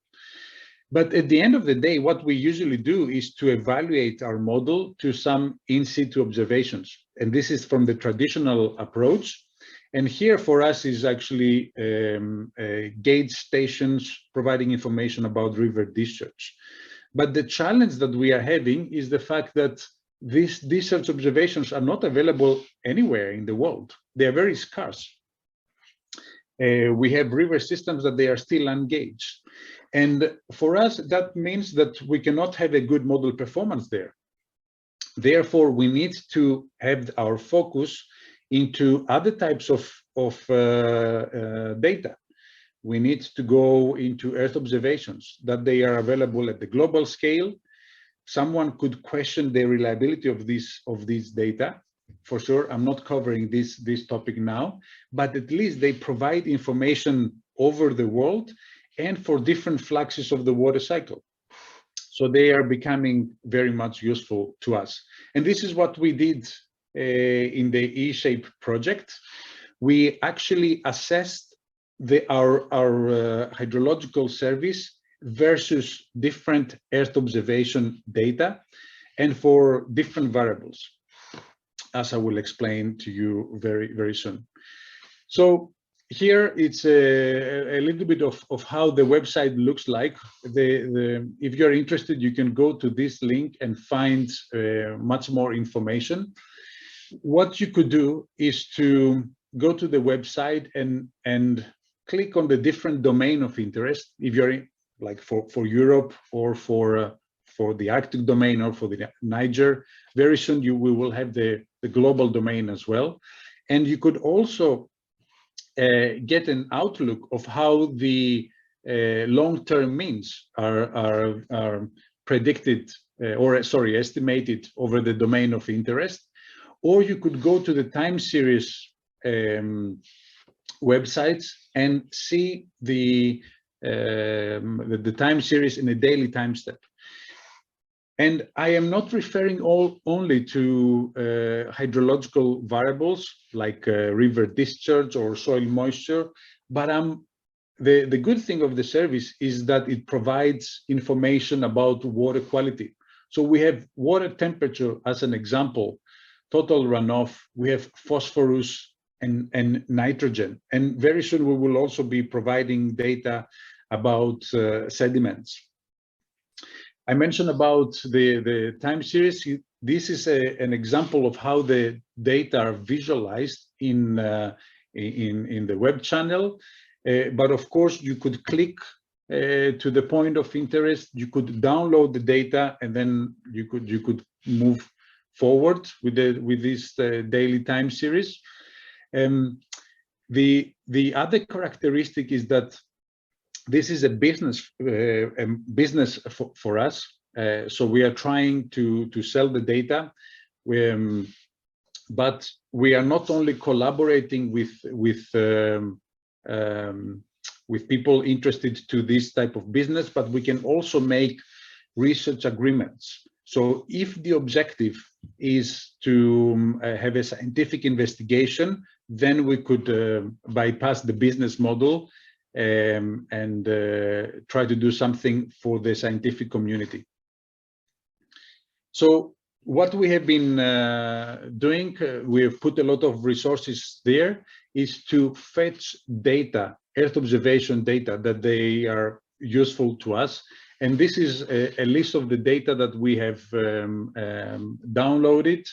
It's from the European Space Agency, the CCI project. It also comes from different universities and different projects. From NASA, we have data, and also from the ESA hydrotep, as you could see here. And of course, we have access to in situ observations also. And there you could see the different spatial and temporal resolution. We would have definitely liked to have final spatial resolution, but I think the objective of this pilot was actually to make this comparison of our model outputs versus the Earth observations that we have access to. The good thing is that they are covering a long time period, and some of them are stationary, static in time. That means they are available from a specific starting day until the end of a period, or they are actually operational. That means that we can access the platform every now and then, and we could download the near real-time observations. And for doing so, we had access to the DIAS platform, which was very much handy to us. Within the pilot, we set up scripts that allows us access to the different channels here. We use the Wiki for our case, and we are able to download the data of interest, post-process them in order to be understood by our hydrological service, and then proceed further. And here are some results I would like to communicate. We have done within eShape, which is to compare our model outputs versus the Earth observations. And there are three categories. So we have made the comparison versus the potential evapotranspiration, the actual evapotranspiration, also about snow, fractional snow cover, snow water equivalent, and also about soil storages, soil moisture, and change in the total storage. And you could see that there are domains that the model is having very good accuracy versus the Earth observations, but in other cases is not. And of course that makes sense. And it's not always a bad thing. I think the point is there that we are communicating these model performances to our users, so that they have an understanding of how much trust they should put in the data. But also for us, it's very much interesting because we can understand where our models lacking in terms of process representation. And then since our services are evolving continuously in time, then we could make in the next round refinements there. The same thing we also did over the European domain. And this is a case versus the MODIS satellite data. We have been doing analysis over space, and you could see here the different maps, but also some statistical investigations. Try to see what we are doing well. Are we focused? Do we have biases overall, or we are not representing, for instance, decisional patterns? And of course, everything here is bringing us new insights. And the last example here is a collaboration with the Luxembourg Institute of Science and Technology. So in Sweden, a couple of years ago, we had a very big flood event in the southern part of the country. The discharge values exceeded 50 years return period, And together with LIST, we work on a case study there where they sent us Earth observation maps of the water bodies and also the water extents. And we compared this type of Earth observation images versus on what the National Hydrological Service is actually telling us. And this is what you could see here on the bottom left. You see different animations of the return periods as an output of the National Hydrological Service. So this is one of the cases where such a long historical records are very useful for applications. And now I will have some time for a short video for you. SMHI has been setting up the HYPE hydrological model at various domains, with the most recent one being the global application, which is also a key model setup in this E-shape pilot. The HYPE model provides at least 30 years of water-related data in each geographical domain, also for areas and periods without measurements. The time periods may differ, but often starts in the 1970s or 1980s. The calculations are made on a daily time step, and model data is given for a number of variables, such as river flow, soil moisture, groundwater fluctuations, water temperature, and nutrient concentrations. The spatial resolution is given by landscape delineation into catchments, for which HYPE data represents average conditions or the outlets. The historical data differ between the geographical domains regarding time period, variables, and resolution, for instance, the catchment size, as these models were set up for different purposes. In the applications here, one could have information about historical long-term means, also on historical time series. Here I will just focus on an example at the pan-European domain. By clicking there, one could see the long-term means and also download time series at specific sites. The long-term means for 30-year periods are given to show the normal water balance without annual fluctuations or influence of specific weather events. Here, we provide maps to give an overview of the spatial pattern for the most important variables or flow signatures in that specific region. For instance, dry regions can be separated from wet regions. You can explore the spatial variability of average conditions by selecting variables in the menu of the interactive maps. Here we have 18 variables for water quantity and water quality, which are simulated and hence can be exported from the hydrological model. Based on our experience and engagement with various users, these variables are key to address user needs. Outlook of spatial patterns of different variables, which is very important information since one could have an overview of the water resources and particularly manage better their resources in transboundary river basins. Another component of the service refers to the visualization of the historical values as time series. Time series are given to show the temporal variability of a specific variable at a specific site. We provide daily values for more than 10 years of continuous calculations, which can also be downloaded as Excel files for single catchments. Each year can be visualized in a graph to show the dynamic changes in the variable and the variability between years. In this way, dry years can be separated from wet years and starting date of seasonal floods or droughts can be identified. Here I'm just zooming in into this specific domain, and one could see the river basins depicted here with the red color borders. And if I zoom a little bit more, one could see these polygons with lighter red color, and these are polygons defined by the setup of the HYPE hydrological model.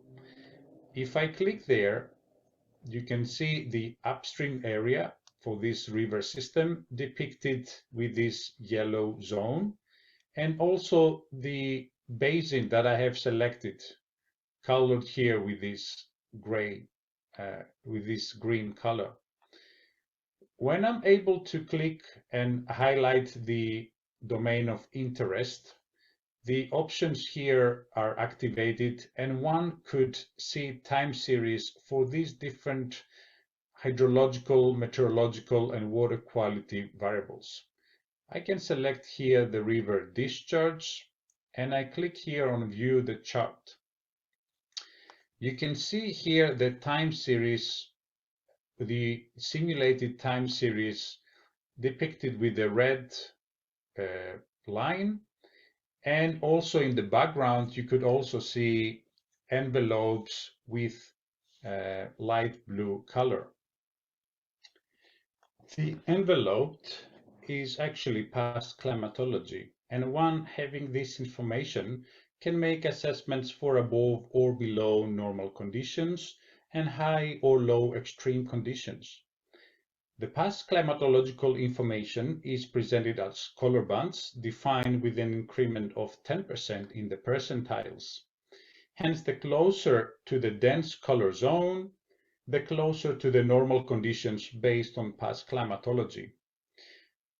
One could navigate here into different past years and could see the simulated information with the red color here and make the assessment accordingly. Could also go for different variables, water quality or water quantity variables. And getting this information, one could further download the data. The data are coming in an Excel format. When the data are downloaded for that specific sub-basin, could click on the Excel file, which loads, and one could have information of time series only for this specific sub-basin. You can see here the starting date, the time resolution is daily, and it goes up to 2010. But of course, with further contact at SMHI, this time series can be extended up to today. This is the information for river discharge with that specific unit, and also for the nutrients, as this has been selected in this downloading application. This is the service of historical water quality and quantity data and visualization approach to communicate the information to the users. For more details about the models and the services, and also for the potential of subscribing to the services, feel free to contact me at SMHI. SMHI has been setting up the HYPE. Obviously not. And with that, I would like to thank you all. Hey, thank you, Elias. That was quite impressive, actually. A very neat visualization tool that you have there with the sub-basins. I think this is quite detailed, maybe in a level that I myself have never seen it. So it's really impressive. So let's hold on to the questions for the end of the session, and let's move straight forward to the next presentation we have. So right now we are listening a bit about water bodies and flood water, and it will be presented by Patrick Matkin. Please, Patrick, the floor is yours. Thanks, Pedro. Let me share my screen. Does that work? It's still not in presentation mode.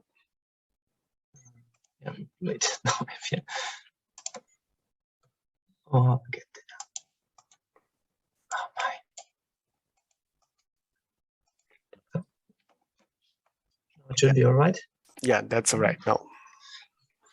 So it's my pleasure to present you the pilot 5.2 of the eShape project. satellite Earth observation derived water bodies and floodwater record over Europe. So this has been a goal for our team for many years, to build an automated, fully automated Sentinel-1 based flood monitoring and water bodies monitoring system that operates at large scale. And I will show you in my presentation how eShape helped us to get to the point where basically last week we started the operations of such a system. But I would like to go back to 2019. That's when eShape started. And I would like to give you some background information, starting with a piece of technology that we have developed at our group at the Luxembourg Institute of Science and Technology. Synthetic aperture radar data, such as the data that we get from the Sentinel-1 mission nowadays, has been used for many years to monitor floods. What is typically done is that you get an image that was acquired during the flood event, you zoom into the area affected by the flood, and then there are different ways to generate binary maps that help you to differentiate the flooded from the non-flooded part of your image. If you want to build a fully automated, systematic flood monitoring system, it becomes a bit tricky, because when you have these large scenes you get from Sentinel-1, it's normally not easy to differentiate the flooded from the non-flooded part of the image, because the flooded areas only cover a relatively small fraction of your image. So when you plot then a histogram of your backscatter values recorded, you cannot distinguish these two populations. So we developed in our group a technology that is based on a hierarchical split-based approach that cuts the image into sub-images, and on all these red green squares that you see here on the image, it becomes actually possible to differentiate the water from the non-water class, or the flooded from the non-flooded part. You get then a B-model distribution, and from this you can start parameterizing your algorithm. So what we did before eShape really started is to test this approach on many images, but what was still missing was to upscale this application, to implement it into an end-to-end processing chain, so that we can systematically process all Sentinel-1 images acquired over the world to produce daily maps of water bodies across the globe. So here's how the system works. The workflow that we have put in place is based on always two images acquired from the same orbit. And what we actually do is we detect changes that happen on the ground. We want to detect areas where the backscatter increased since the last acquisition, and areas where the backscatter decreases, and areas where the backscatter did not change since the last acquisition. Then by using our algorithm, we can differentiate these positive and the negative changes and all the unchanged classes. And we make use of these maps to update the water bodies map that we had from the previous Sentinel-1 acquisition. And we update this map to have an up-to-date overview of all the water bodies over the area covered by the scene. As you have heard already many times this afternoon, eShape puts a lot of emphasis on the interactions with the end users. So when we started the project, we selected as our main user community the Global Flood Partnership. So the GFP brings together research organizations, but also private companies and also disaster responders that exchange on an annual basis on recent advances in the field of flood monitoring, flood management, flood forecasting. So we had prepared for an area of the world a demo data set of flood extent maps and related products, and shared them with this community and started collecting their feedback to know what requirements they have and how we can develop the algorithms that add value to the, let's say, default product that our chain outputs, so that we address their user needs. And it turned out very quickly that there was one main user in the GFP that showed very high interest in the work that we had done in eShape, and this was the Joint Research Center that is currently operating the Copernicus Emergency Management Service. They made us aware of some of the main limitations that they currently have. So the CEMS does rapid mapping activities whenever a disaster strikes an area in the world.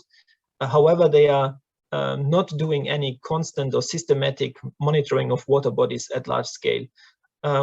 It is a user activation that triggers a number of processes that then leads to the generation of flood extent maps. So what they observed is that it takes time before the activity is triggered, and this has as an effect that often the flood peaks are missed and information is shared with the disaster responders only after the flood peak.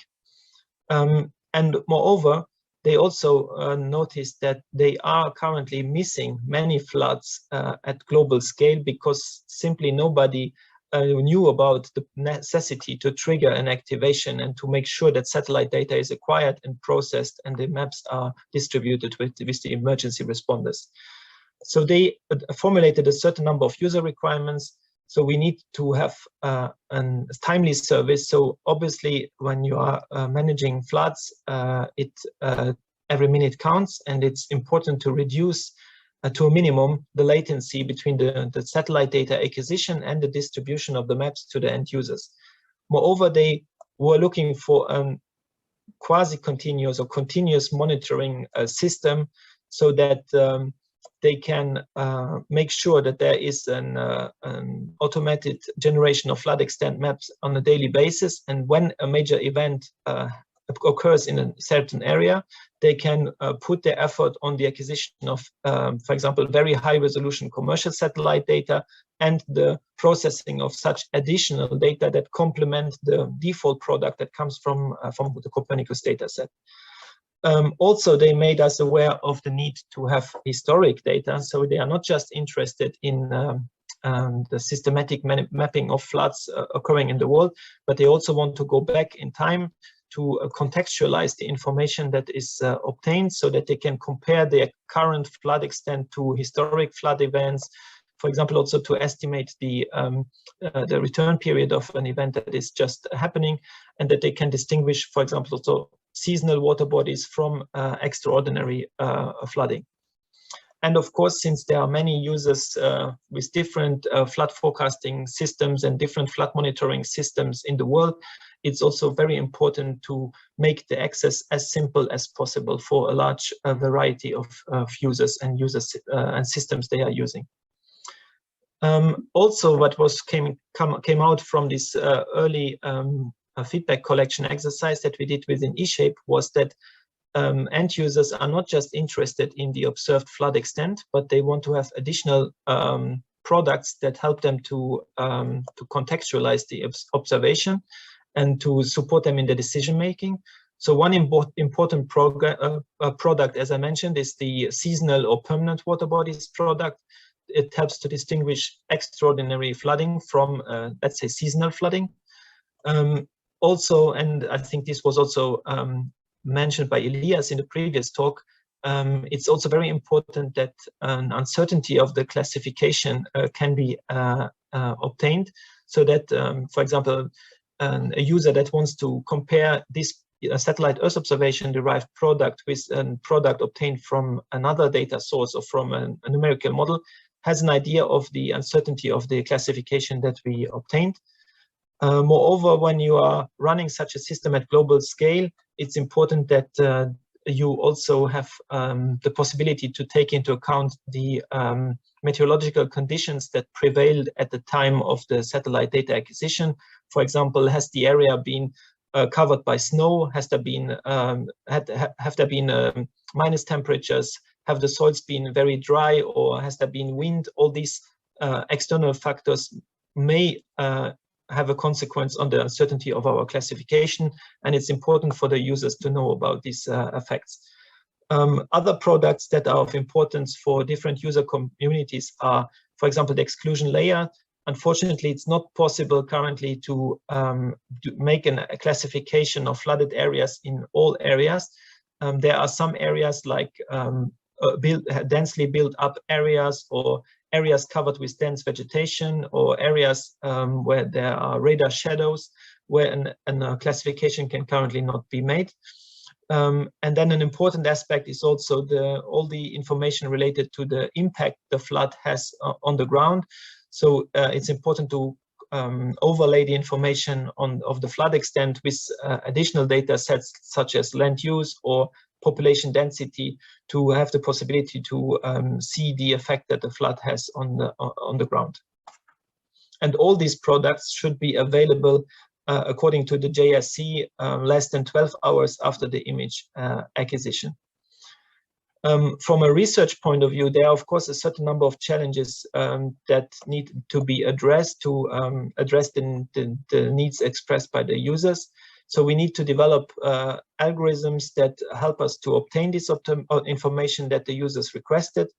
And while it is relatively straightforward to map flooded areas, it is a completely different story when you want to process all Sentinel-1 images acquired over the world, because there are other areas than floods that produce similar backscatter returns. So these are what we call water lookalikes, like for example, wet snow, very dry land, or some vegetation. And there is a significant risk of false alerts or wrong classifications. And so these challenges had to be overcome. Moreover, as I explained it before, there are these what I call here blind spots, so areas where we can currently not detect any flood water on the ground, and these areas need to be clearly highlighted. And then there's a different aspect or challenge that comes in addition to the, let's say, the retrieval algorithms that had to be developed. These are related to the efficiency of the workflow. Because of this requirement of having all these products less than 12 hours after the acquisition, it's of course also super important to have rapid access to the satellite data and to run all these processes in an optimal way.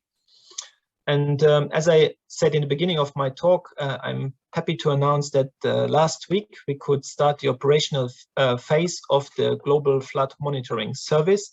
And this service is largely built upon the algorithms that were developed in the frame of the eShape project.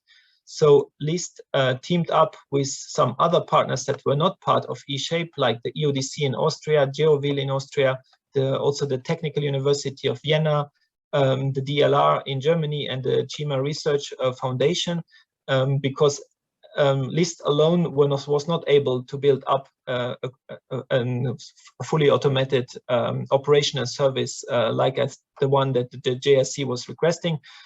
So we teamed up with other partners that could bring in important expertise and that also added some important components to this system. Here's the motivation of the JSC to set up such a system, and how they see how it complements existing systems that the CMS is currently operating. So you have in the yellow and orange boxes here the systems that were already operational for several years now.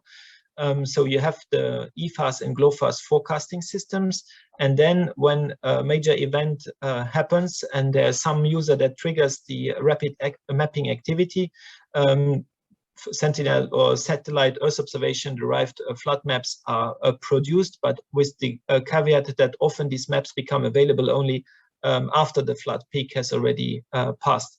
So the global flood monitoring system should really provide this systematic monitoring of inland waters over time, regardless of any user activating an acquisition or any space agency making sure that the satellite data are acquired during the event. So the main advantages of such a system is, as I said before, we should save a lot of time. No manual interaction is required. And we should be able also to discover many unreported events, so floods where there's no user on the ground who is maybe aware of the CMS and triggers the system. what we were also expecting from the beginning is that because of the issues I mentioned before, there is of course a high risk that there will be some false alarms. So despite of all the measures that we took to reduce as much as possible the risks of false alarms, there are some areas in the world that basically behave like flooded areas and that lead to such misclassifications. So LIST provided one of 3 scientific algorithms that are used for producing the flood extent maps.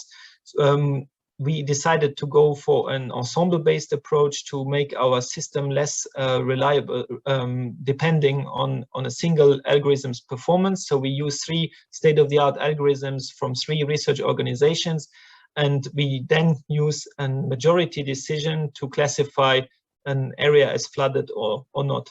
So you see here an example from a flood that happened in China last autumn, where you see areas where one of the 3 algorithms shows the area as flooded, 2 or in this violet color, the areas where the 3 algorithms agreed. And what we decided was that when 2 algorithms agree on a flooded status of an area, that's when the final product gives this area as, or classifies it as flooded as well. Here you can see how this main product, let's say observed flood extent, is then combined with some additional data sets that are obtained by analyzing large collections of Sentinel-1 data acquired over many years. So we have a Sentinel-1 reference water mask that shows the areas that are permanently flooded or that are typically flooded at a given time of the year, so what we call the seasonal water bodies. And we combine these 2 products to have then in the end the total water bodies in that area.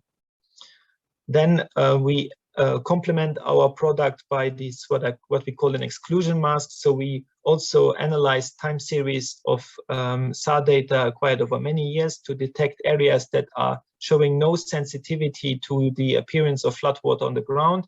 So these are areas that basically produce a constant backscatter over time. So if these areas would be flooded, this effect would not be visible on the backscatter that is observed by the satellite.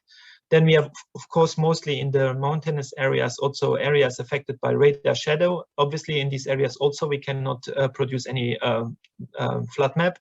And then we decided that in areas that lie a certain number of meters above the drainage, there's also no reason for them to be flooded. So by applying a threshold on this hand mask, we exclude many areas from the analysis. This renders our processes more efficient and reduces also the risk of false alerts in areas that are not likely to be flooded. Then finally, last piece of information that is provided to the users are also this what we call advisory flags. So we analyze additional data sets to detect areas that are covered by snow or where there were minus temperatures at the time of the satellite acquisitions. So although we produce a flood map in these cases, we give the information also to the users that they know that these classifications are probably unreliable because of these external factors that have an impact on the classification. And now I would like to briefly switch to the system that we have now put in place, just to give you a quick overview of how that looks like. So we have this system was included in the website of the Global Flood Alert System, the GLOFAS, where there's a new component now added that is called monitoring. So you see maps like the one you see now on the screen that we generate every day. So this orange rectangle. Sorry, Patrick, I think you're not showing the correct window. We're still seeing the PowerPoint. So I think maybe you need to unshare and share again. Okay, thanks for telling me. Yes, you're right. Please tell me when you see it. Yeah, yes, now we see the map. Yeah, the browser. Okay, thanks a lot. So you see these orange rectangles that show all the Sentinel-1 scenes that were processed on a given day, and where some areas were classified as flooded. So this is an overview of the map that was produced yesterday. And I had a look at floods that are occurring currently in the world. Obviously, there are always somewhere floods. So it's very interesting to check this system and to see what floods could be monitored by Sentinel-1.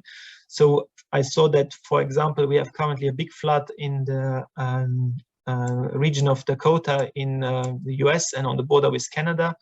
So you see here in light blue the areas that were classified as flooded yesterday morning, and in dark blue the permanent water bodies or seasonal water bodies. Then we have other products as well, like I said before, the exclusion layer, for example. You will see that a big part of the area is actually excluded from the mapping. I don't know, it takes some time to build up. I don't know, that seems to be a problem here, but I think you got the main message. And I think also very interesting for users is that they can go back in time, so you can also select an event that happened in the past to see the effect, the flood that was flood map that was generated. And of course, and I think I will not have the time now to go into detail, there are different functionalities in place to download the data and to integrate it into your own GIS or your own web browser. And I think, because I think we are a bit running out of time, I will not present you more here. Of course, I could spend the rest of the afternoon to show you some impressive floods that are currently happening in the world.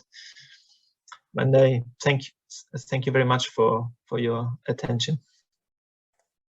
Thanks, Patrick. That was quite impressive. Again, very neat when we have these tools that go on a global scale. And like I said, it just gets our curiosity excited to check out where the results are being generated, and try to understand if that's a real thing. That's how much it's working. So yes, for sure, it was a big gap in the tools that we need for emergency support. So very impressive. So let's keep a bit the questions for the end, and we can proceed directly to the next presentation, where we'll have Anneli talking about phytoplankton biomass estimation. So from water sites.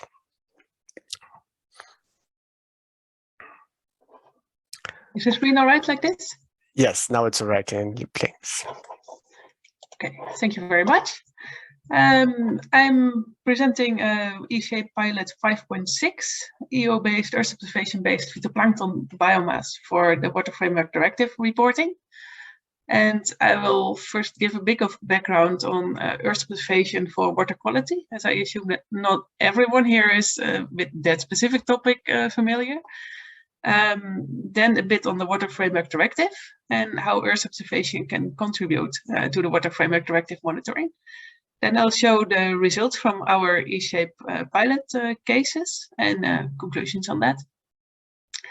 So Earth observation for water quality, it's, well, taking it very short, the color of the water reveals what is in there. Like algae appear green, and sediment reflects and is therefore bright. Cyanobacteria, also blue-green algae, they're blue-greenish, etc. The water itself absorbs red, orange, and also a bit of yellow and green, and therefore it looks mostly blue, unless it's very deep. Then it absorbs almost all the water, and it turns quite black on satellite images, and so on.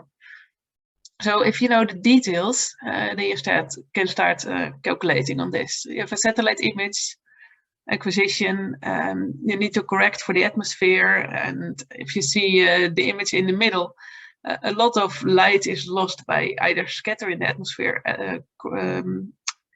absorption in the atmosphere. It's also absorbed in the water or scattered so far that it does never reach the satellite again. It's reflected on the seafloor and on the surface. And the only beams of light that we're actually interested in to get information on water quality is by arrow number 5 that goes via absorption and scattering in the water and then back to the satellite. So if you capture that for each pixel, you get a reflected spectrum, which tells you how much light there is in each of the spectral bands. Satellites don't record on every nanometer, but in spectral bands, but the idea is the same. based on the reflected spectrum. You can see which parameters are present in the water. So CDOM, the colored dissolved organic matter, for example, absorbs in the blue part of the spectrum. Suspended matter, TSM, reflects and makes the whole spectrum higher.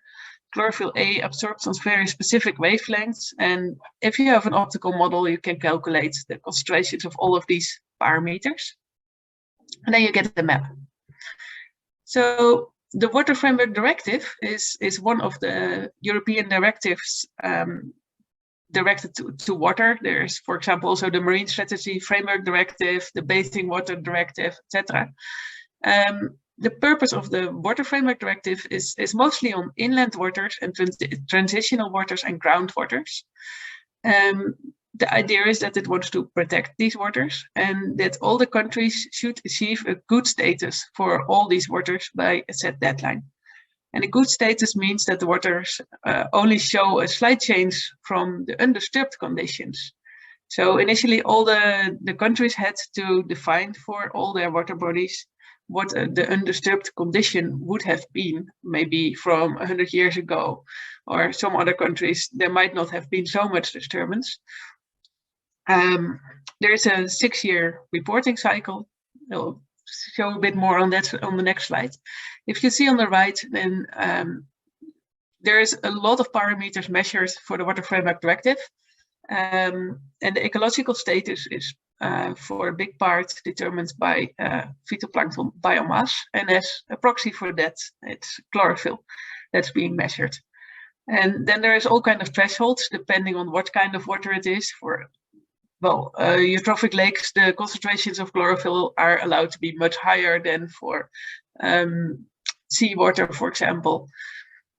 And if you apply these thresholds, then you get the ecological status, which can be high. Then there is almost no change compared to the undisturbed conditions. It can be good, moderate, poor, or bad. And only the two top ones, they're always color-coded in the same way. The high and the good, they're accepted as good for the Water Framework Directive. So if the water quality is moderate, poor, or bad, the measures have to be taken to improve the water quality.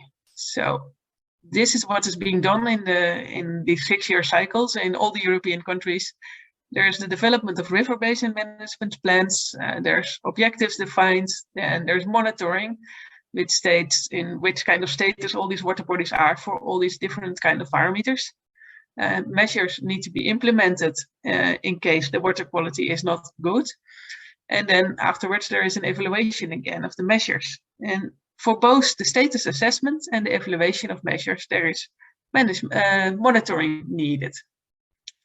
That's where our two topics come together. There's a lot of water bodies. Here on the x-axis, there is the country codes. And on the y-axis is the number of this kind of water body. So, for example, the lake of waters, there's a lot of lakes in Finland and Norway and Sweden, as you could imagine. There's still also quite a number of water bodies with an unknown status, because there needs to be a lot of monitoring capacity to monitor all these water bodies. And what happens a lot is that monitoring takes place only at maybe 1 or 2 locations in these water bodies, even if they're large lakes, because countries must monitor all the lakes, and then it's better to distribute the capacity over maybe 1 or 2 per lake than a number of points in one lake and not being able to report on the other lakes. So there's still quite a bit of information missing on water quality.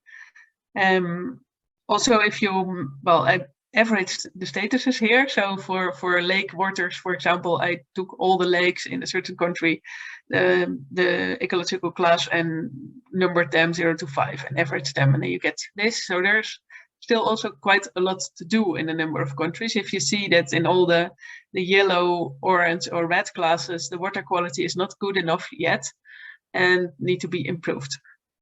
So monitoring is important to do here. And how Earth observation can contribute here is in a lot of detail described in the EOMORES white paper. You can see the reference at the bottom of this page. And well, one of the things that is listed there is the table on the right. The first column shows the requirements from the Water Framework Directive. For example, the first row, the abundance and biomass of phytoplankton. Then what the national systems prescribe as the way to monitor this, which is usually the extracted chlorophyll concentration. And I'm sorry. A satellite-derived proxy in the third column that can be considered for monitoring this parameter. So the chlorophyll A concentration again.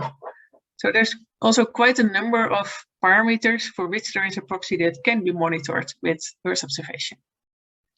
And it is an example from the EOMORES project made by Klaipeda University. So they mapped chlorophyll concentrations in a lot of satellite images over the Groningen Lagoon. Per month, the maps are shown on the left, and then in the middle, there's the mean chlorophyll concentration for a certain year. And if you apply the Water Framework Directive thresholds on that, then you get the map that's on the right. And you see the dots, those are the in situ points with the classes. As you can see, the bay is much larger. Part of this is also not Lithuanian waters. That's why their monitoring points are only in the north. But there's still a lot of water that's not being monitored in situ, where Earth observation can obviously contribute. The question that we had a lot is the question, is it allowed to use Earth observation data for Water Framework Directive monitoring? And in principle, from the directive itself, from the EU, the answer is yes. But national regulations differ a lot. And often these national agencies that are responsible for setting up the monitoring plans in their country, they prescribe certain methods that makes it easy to compare between, for example, provinces or areas or water managers. But often these methods are like the standards they have been using forever, which is traditional lab measurements. And therefore, in many countries, it is not yet allowed for this specific purpose to use Earth observation. And also, the use of Earth observation requires a rethinking of monitoring plans and practices and additions to storage systems, etc. For example, we have a user who is very interested in the use of Earth observation, but the data management system they use expects point data and not spatial data. So it's even difficult to store the data for them in the system that's dedicated for it. A good example, though, is in Finland. They are using Earth observation for the Water Framework Directive reporting. And well, maybe the main purpose of our pilot in eShape is to bring this message across that Earth observation is a good source for monitoring water quality. It can be used, and maybe to push a bit towards use of Earth observation in countries where it's not allowed yet, not for the Water Framework Directive. A bit more on our pilots. We had a pilot in Estonia and a pilot in the Netherlands. I will first go through the pilot in Estonia. In Estonia, most of the lakes are still in a natural state, either eutrophic or mesotrophic, so with a lot or much less chlorophyll on average. Limited in resources, as usual with water management. Most of the monitoring goes to their largest lakes and some of the smaller lakes based on their importance. For example, it's placed next to a big city and people want to use this for recreation, or it's used as drinking water intake. And some of the lakes that have the chance of passing the Water Framework Directive thresholds, which means that the lakes with a good status that are not close to big cities or used as water intake are skipped for monitoring. But it's also very important to also monitor these lakes. We did the pilot together with Eesti Majuako, which is the Estonian Limnological Research Center, and they're doing the monitoring, but in order of the national government. So they are in, the government is in charge of the monitoring officially. And our pilot focused on 2 of the small clear water lakes. So they're in good status and they're not expected to change status, and therefore the monitoring is really scarce there. We mapped the phytoplankton biomass as chlorophyll and applied the water framework directive thresholds to create status class maps. And we validated this data with in situ buoy data of IMU, the user. I'll not go into detail of all these text readers next to it, but as you can see, there is on the top, there's the 2 greenish maps, chlorophyll concentrations on 2 different dates. And the right one, there is some cloud shadows, which lead to somewhat lower concentrations in the middle. That's not really lower concentrations. But on the south, you can see that there is, after probably heavy rainfall, there was more discharge from a river bringing in nutrients, and the chlorophyll concentrations changed slightly. The water framework directive status class is on the 2 bottom images that barely changes. They're both still in good status also on the 28th of August. But if you would zoom in on the bottom, then you would see that the status on some pixels changed from very good to good. As a conclusion, drawn up together with IMU, we can state that Earth observation can be used to capture variations in phytoplankton biomass, actually in chlorophyll A concentration, even in these clear water lakes, and Earth observation can therefore be used as cheap automated monitoring for undersampled lakes. And even the idea is that if you see a change, you can go there with a boat and take other samples that are maybe fit to the requirements according to the national protocols, but then at least you capture the change in time. Pilot in the Netherlands took place in a lake called Lauwersmeer. In the Netherlands, we focused a lot on the co-design method of eShape, developed in eShape Work Package 2. In the Netherlands, there are a lot of stakeholders involved in Water Framework Directive. Some are in planning, other in monitoring, in reporting, in the monitoring requirements. They're all different organizations, so it's quite a complex system. We did our pilot together with Waterschap Noorderzeilwest. That's a local water authority in the Netherlands. And what we did was, in the Netherlands, Earth observation is not allowed for Water Framework Directive reporting, but our user is very interested in using this. We created some example maps and discussed with a group of stakeholders from different organizations. We updated the examples based on their requirements and discussed the way forward. So there's some results. Part is the maps. So on the left, the chlorophyll maps with on the red points, the in situ locations for monitoring. As you can see, especially on the map on the right, where we applied the Water Framework Directive thresholds, these 2 points, they're not completely representative for the whole lake. They're both on the areas where the ecological status is very good, well, especially more on the east of the lake, the status also changes to good and to here and there to moderate. Some of the stakeholders were not aware of this, the spatial differences. So this was quite of an eye-opener for some of the people that were present. They asked for validation, and that's what we provided. So we validated the satellite in blue with the in situ data from the 2 points for the Water Framework Directive.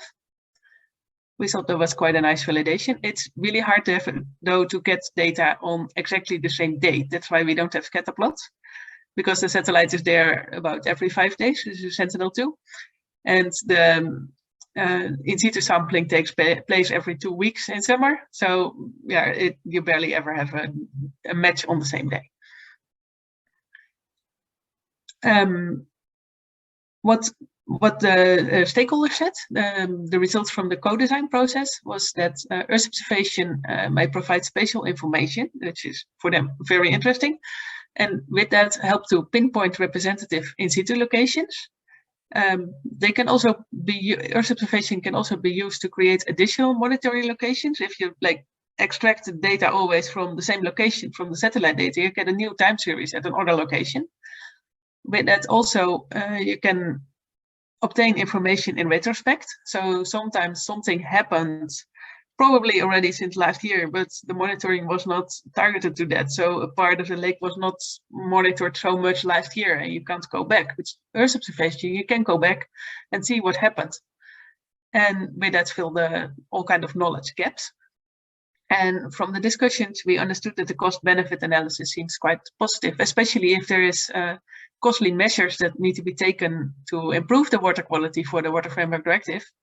You want to be sure what kind of measure you need to take. So it's good to know as much of detail as possible, and also to evaluate the effects of the measures as good as possible.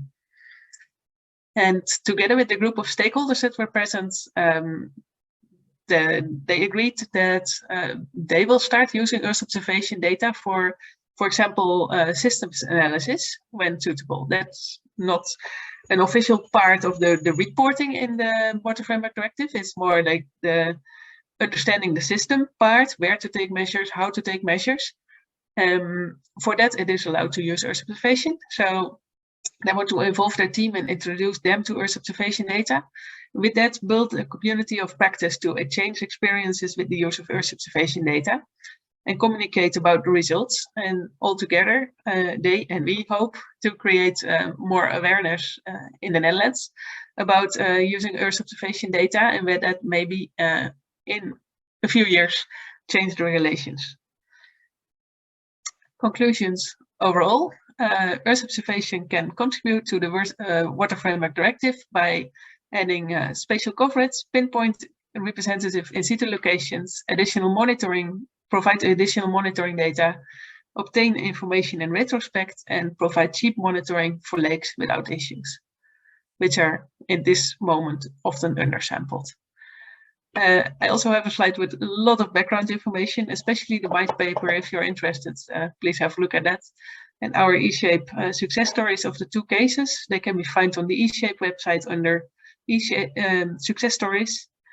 A scientific publication on this topic, not by us, but which I found very interesting to read on this topic, and monitoring servers from us at Water Insight, from the EOMORIS project and from the Coastal project. And from the Water4Sea project, there is also a deliverable related to this topic.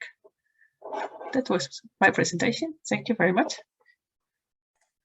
Okay, thank you, Annelies. That was quite interesting. I think it's quite clear that we need to push for the use of Earth observation in this sort of directive. I think it's, like I said, it's something that's transitioning right now.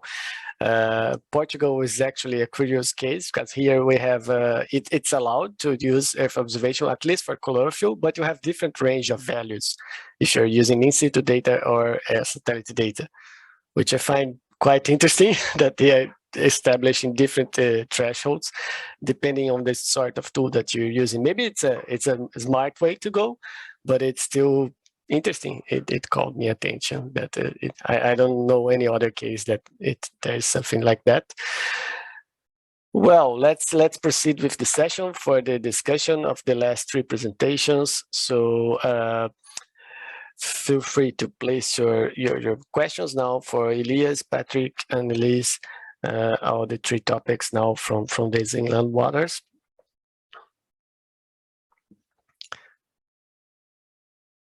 So if you guys are shy, I might start myself. Again, I don't see questions in the chat, but I have some of my own.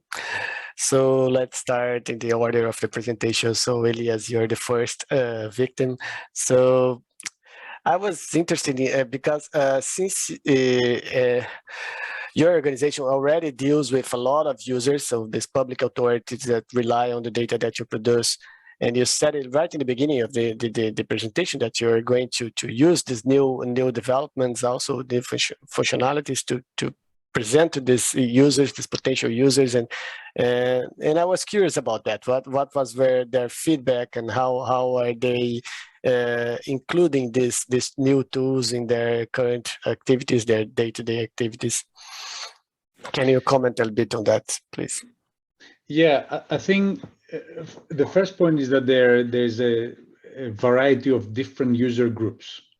And I think we started more like a top-down approach, like we wanted to set up a model or a service that can provide an overview, an outlook over the large domain. And I think there the user requirements are more like specific. They are not very much interested at the spatial resolution because they see river systems as a whole. They're interested on the transboundary river systems as well. And I think that that was the starting point in terms of the history of the service. But then the case is not to stop there. The case is to satisfy more and more users that they are operating at the local and at the regional scale. And this is where we start receiving more feedback, like try to improve the spatial resolution, or due to the model setup, because at the end of the day, we're dependent on the accuracy of these open global data sets. So there could be mistakes there, for instance, on the routing of the model, or due to the elevation, the topography that is used. And there we start receiving feedback and saying, you have to correct that if you want to get the processes right. And this is a continuous process. He has started 5 years ago with the global model. It's still ongoing. And it is the reason that we are running workshops, annual workshops for the global setup. And we are asking the different users to come with their homework. And they are telling us, if they have made model extractions, if they have used the models, and provide us feedback of what should be improved. And we are doing the job non-stop. So I guess this can be very challenging, because while you're looking at the global scale, the users for sure are only interested in their little spot, in the little area of interest. So you might come with different requirements, very different requirements from different locations. Yeah. Interesting, Elias, that you mentioned the spatial resolution, because when you showed the map, it was not clear that you had, it looks very fine, but I saw that your basic unity was the sub-basing that you were pointing out. So, but the data itself, it's generated by the modeling in a much finer resolution right now. Huh? Correct, because we have to, we have a trade-off there, like how fast the model operates for the different services we are doing. And if you are running here, we are just demonstrating historical data availability. So for us, we're running the model once, and then that's it. But the same type of service is extended for medium range forecasting, seasonal range forecasting, or climate projections. And it comes with ensamples. So there we have somehow to trade off the spatial resolution of the model versus the computational time. And of course, it depends on the model setup. Like the thing that I demonstrated here was for the European service, and the spatial resolution at the polygons is close to 200 square kilometers. But we have been developing the same model setup for the Copernicus Climate Change Service, and there we coupled the spatial resolution to the one that the European Flood Awareness System is also using, which is 5 kilometers resolution. So both type of services are available, or setups are available. And then if you are focusing on the global setup, then there the resolution is 1,000 square kilometers. Yeah, of course. And if you jump to the national setup, there the resolution is 10 square kilometers. So it always depends on the domain of interest, and there you would find different spatial resolutions. But the models are independent from themselves. You don't connect these models like some kind of nesting strategy. No, because although the variables as a model output, they are the same, the setup for the service is different. They're different, let's say, data sets used for the soil characterization or the land use, and therefore we do not want to mix them. We tend to say that for Sweden, the best model is the Swedish model. For Europe, the best model is the European model. And if you are outside of Europe, then you're using the global model. Okay, makes sense. Quite interesting for me. I'm not from that area, so it's really interesting. So I hope I'm not monopolizing the stand here, just asking questions, but I'm really inviting everyone else to ask them. So, but since I don't see any raised hand right now, I'll proceed. So I also have a question for Patrick. It's maybe more technical nature. Again, very impressive tool and extremely useful for sure. I guess the time that you take to deliver this information is critical for the sort of product that you're generating. And thinking about that, I was thinking, have you ever considered using, or have you tried experimenting with passive microwave sensors? So not only SAR, but actually this passive microwave, which has much lower resolution, but they have better spatial, temporal resolution. Yes, but I think you already answered a bit to your question. I mean, for operational flood forecasting, I think the spatial resolution of passive microwave alone is not sufficient at the moment.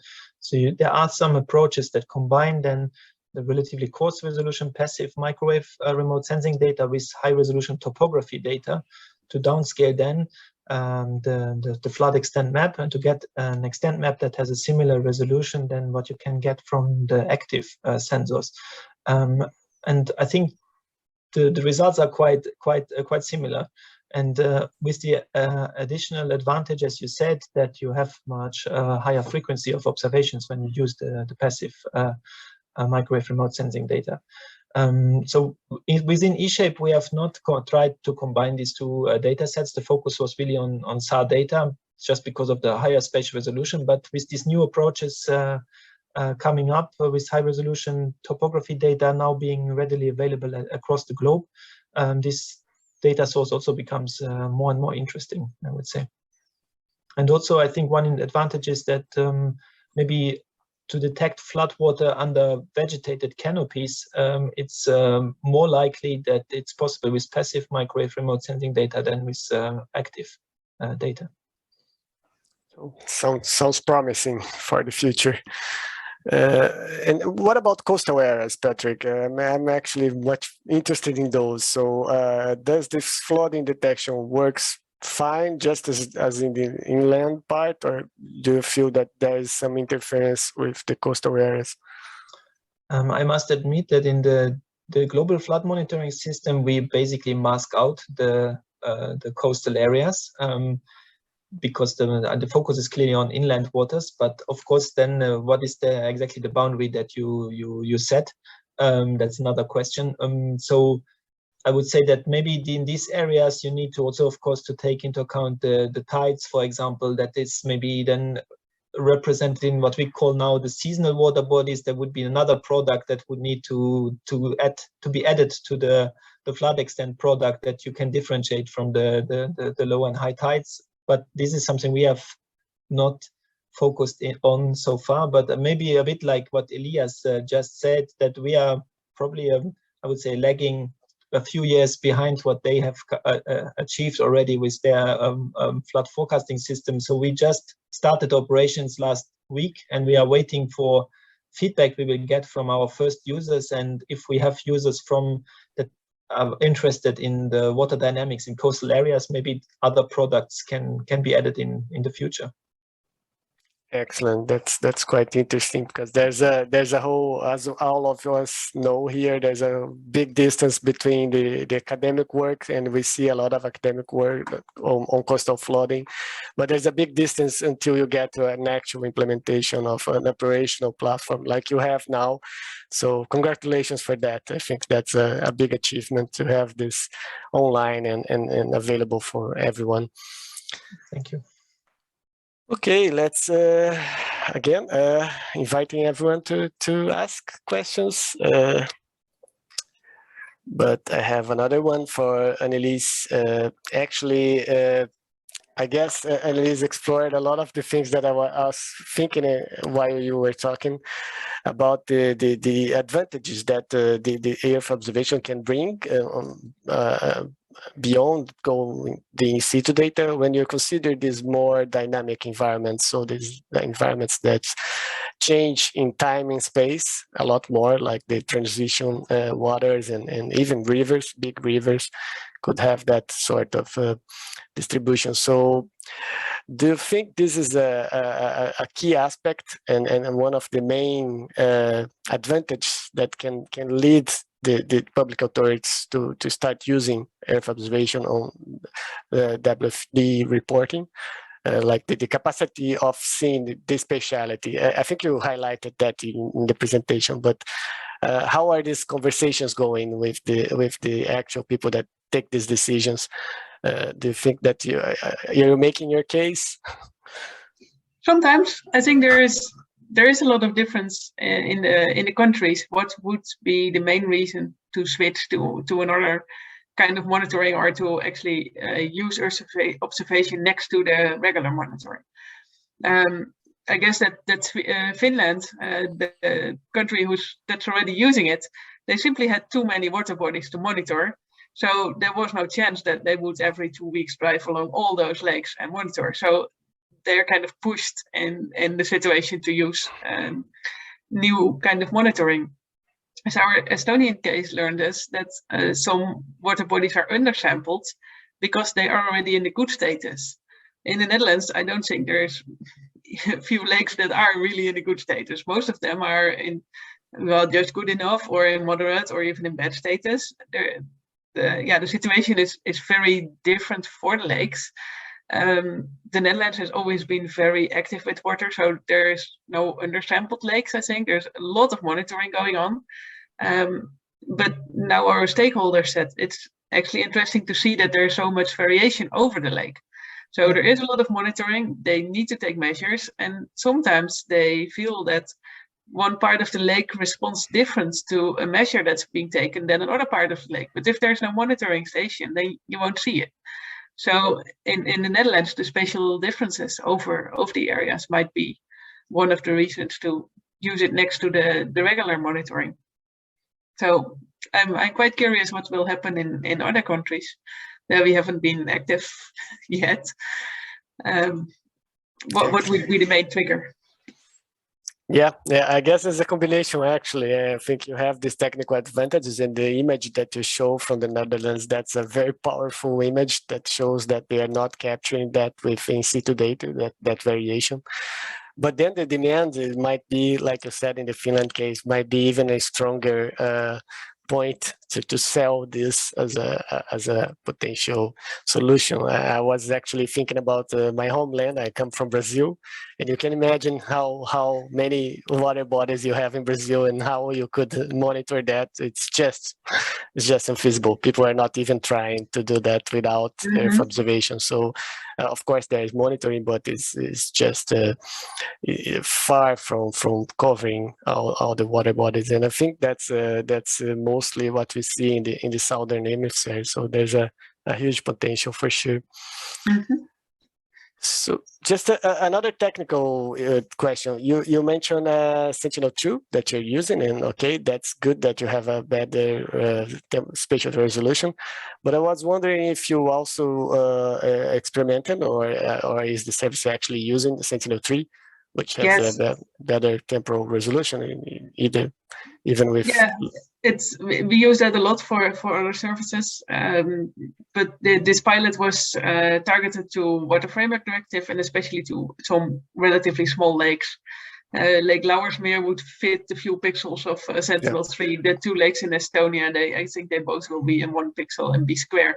So I think water quality monitoring is more advanced, and also a bit more comes with a higher quality with Sentinel-3, because that's designed for water quality. And so for coastal waters and the big lakes, I think that would be preferred if you are going for the accuracy. but to be able to see even the small lakes, Sentinel-2 works quite well, actually. Interesting. That's good that you keep it flexible and adapt to the different use case. So I don't see any more questions, and we're coming to the end of the session. So I think that's a bit of the trend that we have here in eShape, the tailoring. I think that's a key word that we do here. We have probably the main advantage of the project, at least on my point of view, is that it forces us to go all the way to the implementation and actually discuss the value of these services with users. And that's a very powerful drive, I think, for technology, but also to sometimes just tailoring. Sometimes it's not complicated what they need. It's just about doing what they need and understanding what they need and then doing the necessary changes.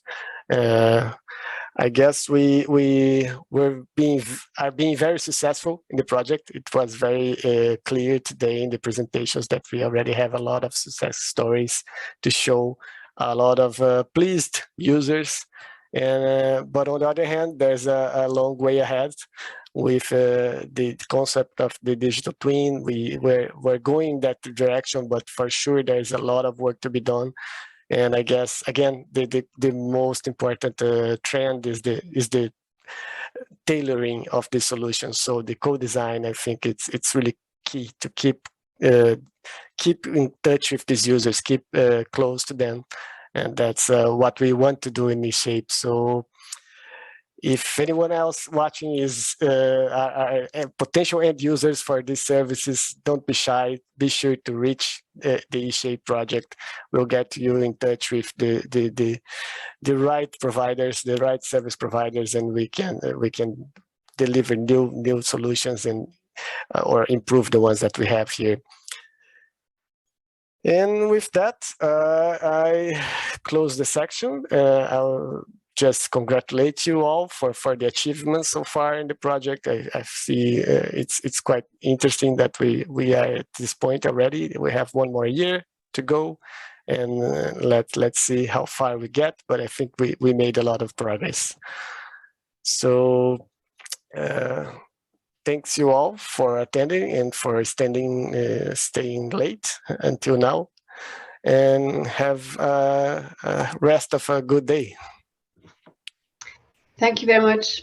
Thank you, Pedro. Thank you very much for the sharing. Coordinating. Thank you. The last minute. Bye. Thank you.